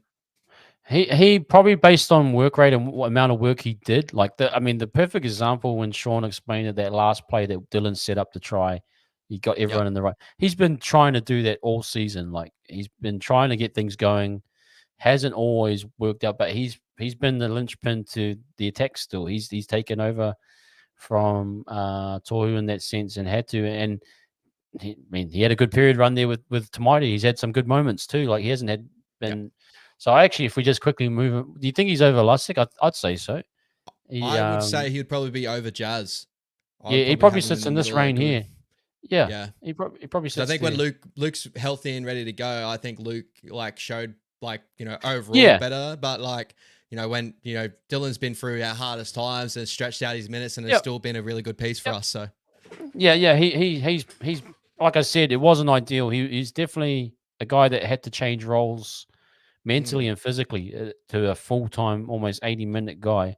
Don't think he didn't have any backup like how Tohu usually was backup for. Dylan was backup for Tohu. Yeah, we either played without a ball playing lock during that time, or he had to keep playing through. So I thought he did reasonably well, to be fair. agreed. Okay, now it's some cup guys. If you got some more, I'll just quickly do some screenshots and bring them in. Yep. So what we got? Are we there? missing anyone from the Tanistyle Smith? Yep. Where does he sit amongst that ranking in that picking order? I know he's a guy that you had big reps on, but I do, but he's kind of like he needs to pick his fitness levels up because that was one of the key areas in his game. And I think top 24 to 30 because like he's got high potential, but this year's definitely not been his best year in cup and that. He's even dropped down to flag in moments too because he's young enough to do that. But yeah, I'd probably have him top 24 to 30. I think that when cup form is, Cossey's actually had some better cup form in him. Eddie has had better cup form for sure than Tanner. But overall, as a potential piece, he's got high potential. He just needs to reach that, and his work rate is the biggest thing for me. Okay, let's Is that Basikala? Yeah, Pasikala. Yeah. I know you've had reps on him too. Where does he sit in terms of that picking on? And technically, we do have to cap it off soon because there's only limited spots, should we say? But let's Pasikala. Where does he fit in?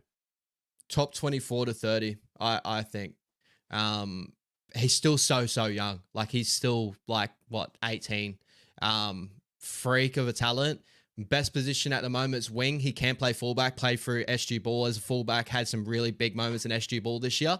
When he gone to wing in cup, he was the surprising piece. Everyone was like, this 18-year-old's just like hitting it like nothing, like duck to water. Like he's really stepping up to levels. But yeah, at the moment, I just can't have him as a top, 24 sort of rank, over that. Yeah.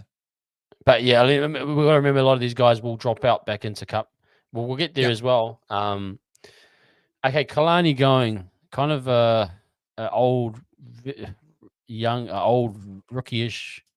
Yeah. Does he? I mean, the big question is, does he break in at all at any level? Probably saying now with Aaron Clark, he doesn't even get a look in at that type of lock role. Does he sign up for long term? I'm imagining he's a guy that probably is going to look for another gig or just literally sit in cup again as a depth guy. But I like Kalani. I think he's a good player, but just probably doesn't cut through now. I would probably have Kalani. What I might do, we might push Eddie into the top 18 to 23. Okay. And we put Kalani at the top of that 24 to 30. You think, yeah. He deserves a bit of that respect. Yeah. Okay. Very reliable. Yeah, I'll have him there. Setu, where does he kind Setu. of? Yeah. I like Setu. Are we at our cap for 18, 23? Yeah. So the 18, 19, 20, 21, 22. I've got one more. We got one more spot. Does he sit in the bottom of that? Yeah. Okay. There's a lot of good moments out of him. He can play multiple different positions. His tackle breakability in cup has been really, really noted. Like a good finisher. I see the exact same comps that you see with like a Sione Katoa. A really solid outside back that maybe could push even for a top 17 role this year too, judging on if Montoya leaves and where RTS sits with the club. He's one of our first backup wingers, I believe, other than Gossi. So does he sit above?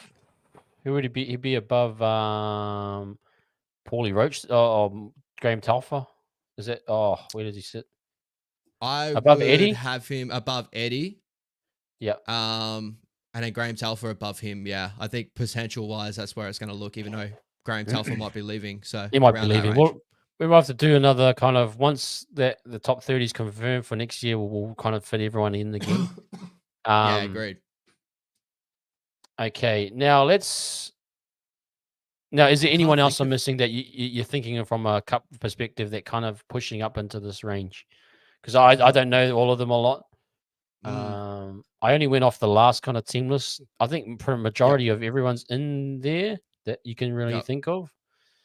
Like, a lot of it is like, Luke Hansen's probably got a little bit of ways to go before you start looking at him in top 30 ranges. Yeah, like a lot of them would I'll be get Luke's interested picture up. Yep. Yeah, because I did cut him up, so I'll get him in there because he deserves a little bit of a shout out. You got CO Carly, that's like potential wise, got a lot of like, potential. So like you could look at him even though he's only had a couple of games in Cup this year.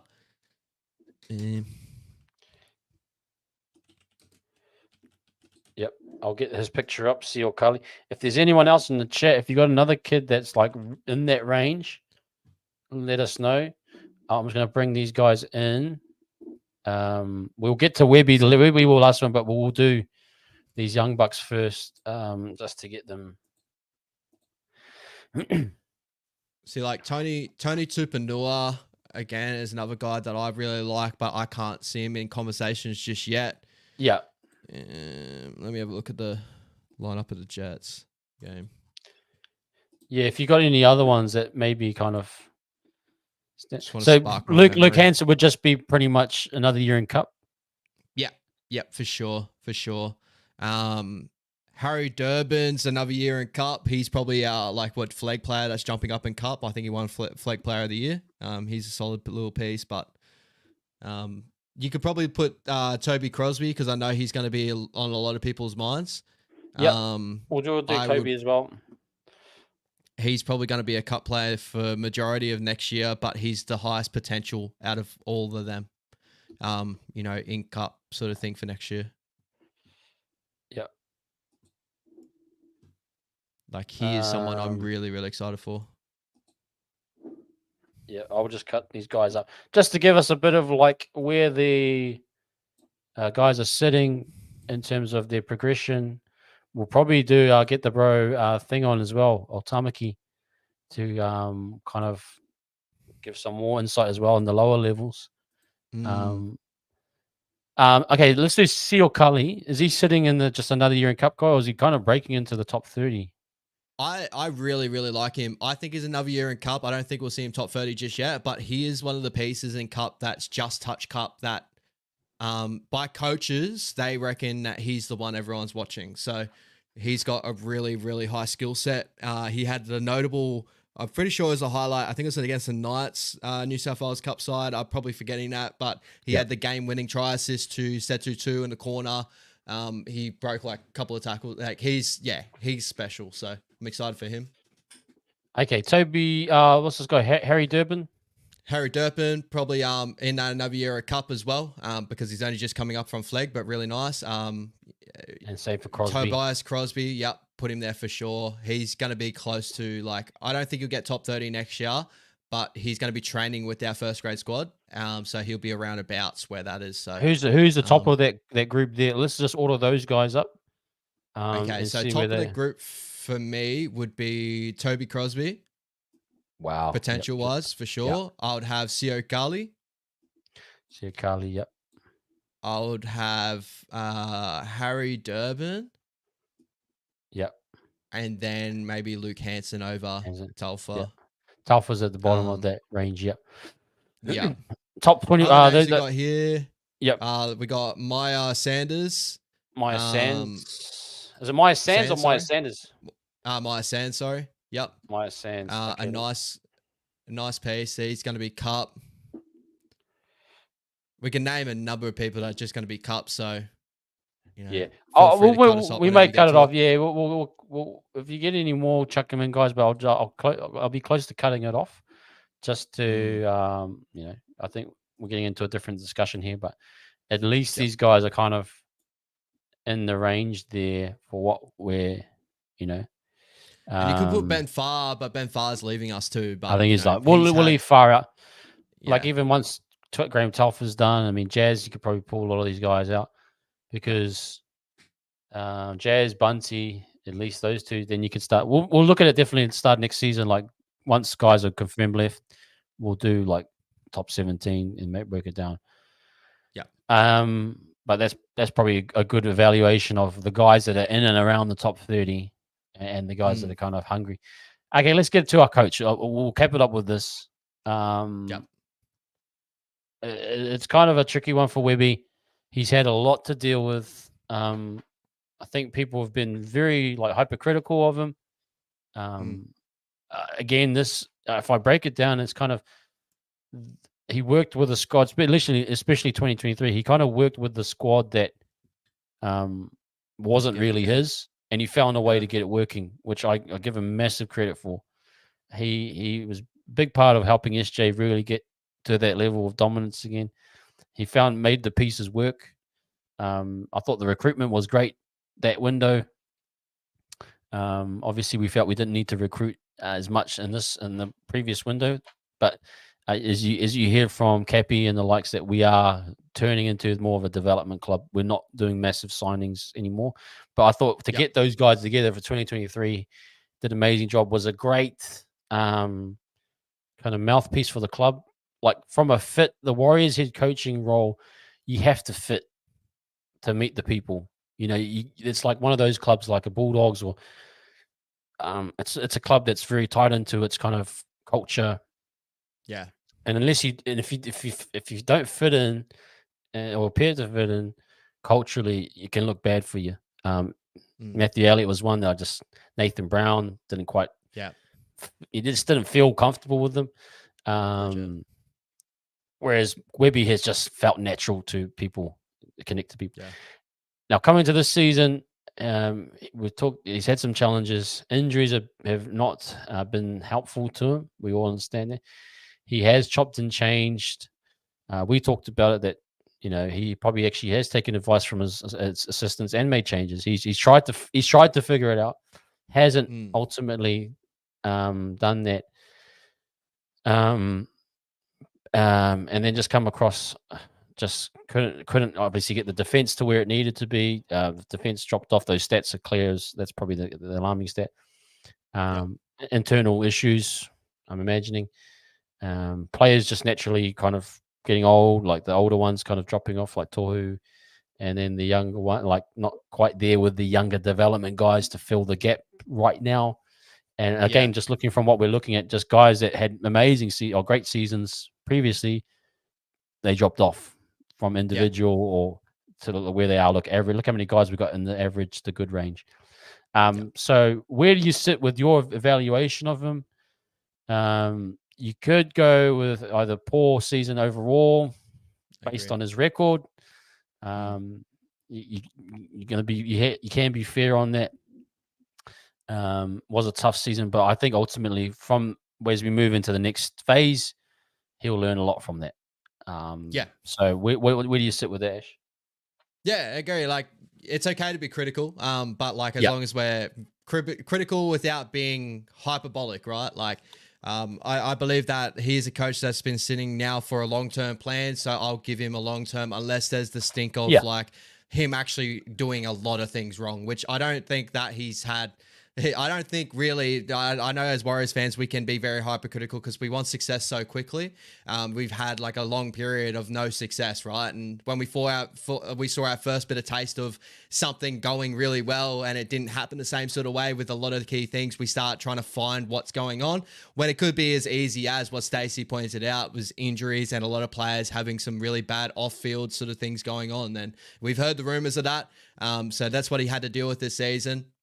I would probably put Webby just being like, I'll put it probably more critical. I love Webby more than anything and that. So I'm going to go poor, the top of poor season because he has had a poor year, going from top 4 and dropping all the way out to, 13. Like if I was looking at Kevy with the Broncos, I think he had a poor season as well. So it'd be pretty, you know what I mean? Like it'd be kind of, it'd be a bit weird to say like otherwise. But not to say that when I'm saying all this that I think he's a bad coach, because I really do think that he's the coach that takes us into the future. I'm looking at him as a long-term play unless things really go wrong. I really want to put that home. I don't think he does a lot of things wrong, is what a lot of people point out. Is mainly because I believe a lot of people just watch the Warriors and they don't look at the overall trends in rugby league.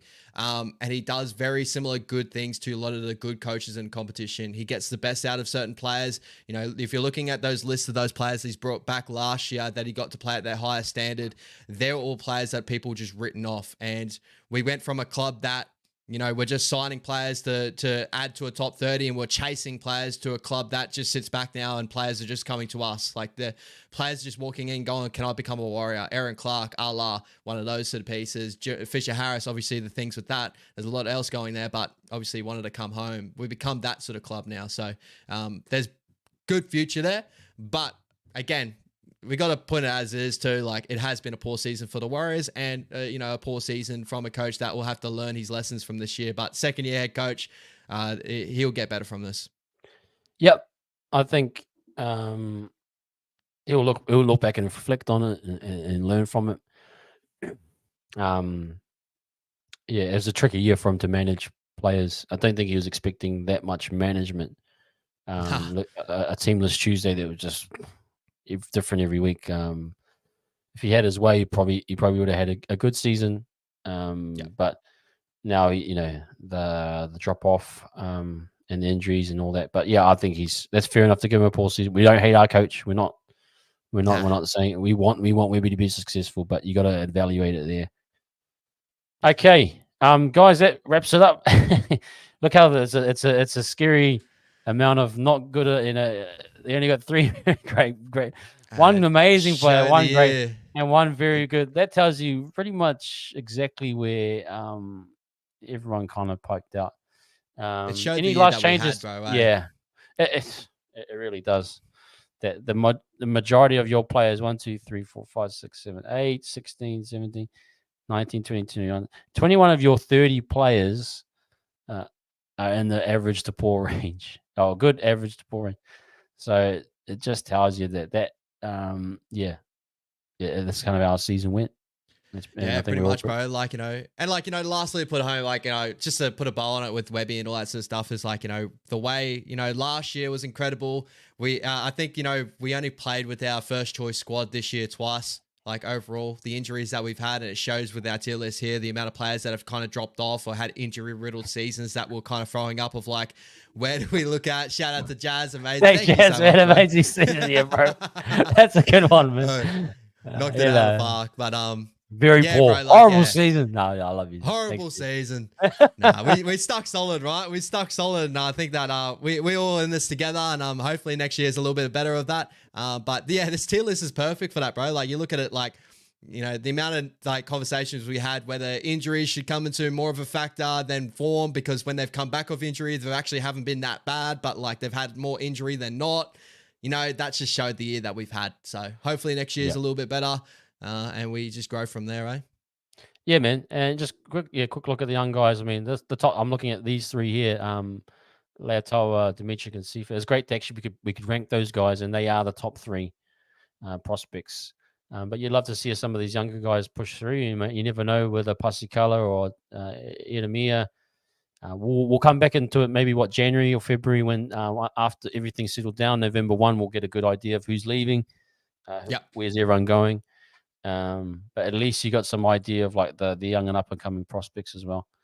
Okay, I'll stop sharing that. I think that's been a good wrap up, everyone. Thank you again, Beautiful. Ash. We'll leave that there, guys. Been a good show. Again, that was part 2. If you missed part 1, check that out. We did every game, that type of thing. That's part 2. Is there a part 3, Ash? What else have we missed? Anything? Ooh, I think we covered most of every game. It's going to go through more heartache for our fans out there, right? We've been through every game of the season now. We've been through every single player that we can think of in that first grade squad. We could definitely look forward to the future if you want to, bro. But if you got any other ideas for season review, or guys, anyone in the chat, if you got any ideas for season review, please put them down in the comment section. I wanted to do a salary cap thing, but maybe now that I'm thinking about it, maybe we'll save that for once everyone's kind of left. Back and ready to go. Yeah. We'll do a salary cap because I would love to do numbers and figure out how the salary cap works and see how much money we've got. But we'll probably wait for that. I think we're done. But if anything pops up, let us know. Yeah, watch along. I'm keen. I'm doing the Friday night one. I'm available for the Friday night one, so we'll probably do that. If there's something that comes to not be available for that. It's my birthday weekend too, my brother. Oh my man, Sunday. Happy birthday, brother! Thank you, my bro. So yeah, Sunday, Monday, I'm all locked up, and but yeah, we'll see what happens on Friday. I might be getting a haircut and freshen myself up, but we'll see how it happens, eh? Oh yeah, do your thing. Yeah, Epi, we'll do salary cap. I think we'll just wait for off season, and then we'll like add up the money and see what we got. Who knows? If we got nothing else to talk about next week, we could look at maybe the marketplace and see like what's out there too. Yeah, maybe we'll do marketplace. We'll actually, what we'll do next week, we'll do one more show as our final kind of review. Might be a short show, might be a little, but we'll do like we'll take everyone out. That's Jazz. We'll even we'll probably say Bunty, a few other ones. Actually, yes, just quickly, how old are you? That's what Jose's saying. Can you share that information? I am 28 years old. 28, yeah, little baby man. Oh my goodness. Yeah, baby to some, older to others. Yeah, so T-Mac is saying general managers. Yeah, we can do that. Actually, we might do a little bit of a talk about the club and like the success off the field. That might be a little bit of a discussion there. Talk about full time. I didn't like that one. I didn't like full time. Yeah, that's a horrible season for. But yeah, I'll probably jump on the Sharks Cowboys one on Friday night. Either one of those I'll probably jump on because they are late and baby will be down there. But yeah, I'll set up some thumbnails for our guys. Come along, we'll hang out and watch a game together. Ash, enjoy your weekend, man. I might be a surprise guest. We'll see how. He might pop in. He might pop in. But yeah, so we'll definitely do that. Yeah, threesome. Yeah, might happen, man. Definitely got to get the Brody on. Maybe I might have to jump in on Down Unders one night, eh? Feel free. There's a spot. Just to have a little listen. But yeah, guys, catch that one tomorrow. You still on for 7:30 New Zealand time. Jump in for that, guys. But yeah, I'll get up once I get my schedule confirmed. I might jump in on a watch along. Yep. Look, it's exciting stuff, man. Sharks, Cowboys, Roosters, Eagles. Quick tips on that. Anything that you're kind of thinking? Well, Teamless would be out too. Yeah. Yeah, Teamless are all out in that. I've got the Sharkies. No, I got the Cowboys over the Sharkies. Sorry, I think that the Sharkies are probably going to carry a little bit of divots. They still haven't won a finals game under Craig Fitzgibbon, and it kind of, and I think the Cowboys on their best day can get it done like they did, a couple of years back where they knocked the Sharks out of the finals too. So it's going to be a tight game. That one could go 50-50. And the other one, I'm guessing the two outsiders. I think Manly can get it done over the Roosters. I think the Roosters are pretty much as far done as what they can be. So yeah, I got Manly over the Roosters. Yeah. Jose, what do you think of the last run? Yeah, I loved it, man. Me and Ash did that one of the Penrith. It was just far out. It just looked like cut above, and it's scary to see how it comes up. I think it's going to be Penrith, Melbourne. Sharks, they just got blown off the park eventually, but it was tight for a little bit. But yeah, I was impressed with the Sharkies in that game. Yeah, I know they held it really well. They left a lot out there, but like the Melbourne Storm, like those two teams, bro, like Friday night, we looked at the Panthers, and we're like, oh my God, can it get better? And like Melbourne came out and did what they did. And like, it's an argument to say who was the better performance because both of them were incredible, right? Like I thought the Panthers blew it out of water early, but then the Melbourne Storm blew it out for a consistent 80 minutes. So I don't know. Yeah, man. No, absolutely. I do think they like, again, the Sharks, if they're going to do it, they're going to have to probably back their defense. But Cowboys are kind of like red hot. Vili Vailea has a little bit of there are parts of the field they could attack, which I think. So yeah, it's kind of a either way for me. And go either way, bro. Yeah. But who are the other ones? It was who was the other Saturday night one? That was the Cowboys and who was it? The Cowboys Knights. Yeah, that was a good one. Great game. Shout out to the boys at the United. I went and jumped in on their watch along. Oh mate, I love those guys. if you guys don't know the Night of Goat, like they're really good guys, but they had a great watch along. And I just felt for them because, man, if Ponga passed it on the inside, oh my goodness, that was just horrible. But that was a great game too. And yeah, Gags forgot to pack his Maroons jersey under that Knights jersey, man. He became Gagai, Knights Gagai, then Maroons Gagai.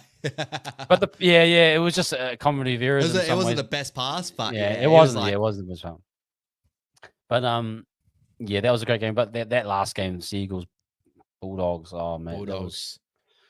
Seagulls, that last try was just something special. Like you just enjoy watching those. But I mean, what a turnout from the Bulldogs fans. I'm not sure. No doubt Brody will have a good chat with you about it.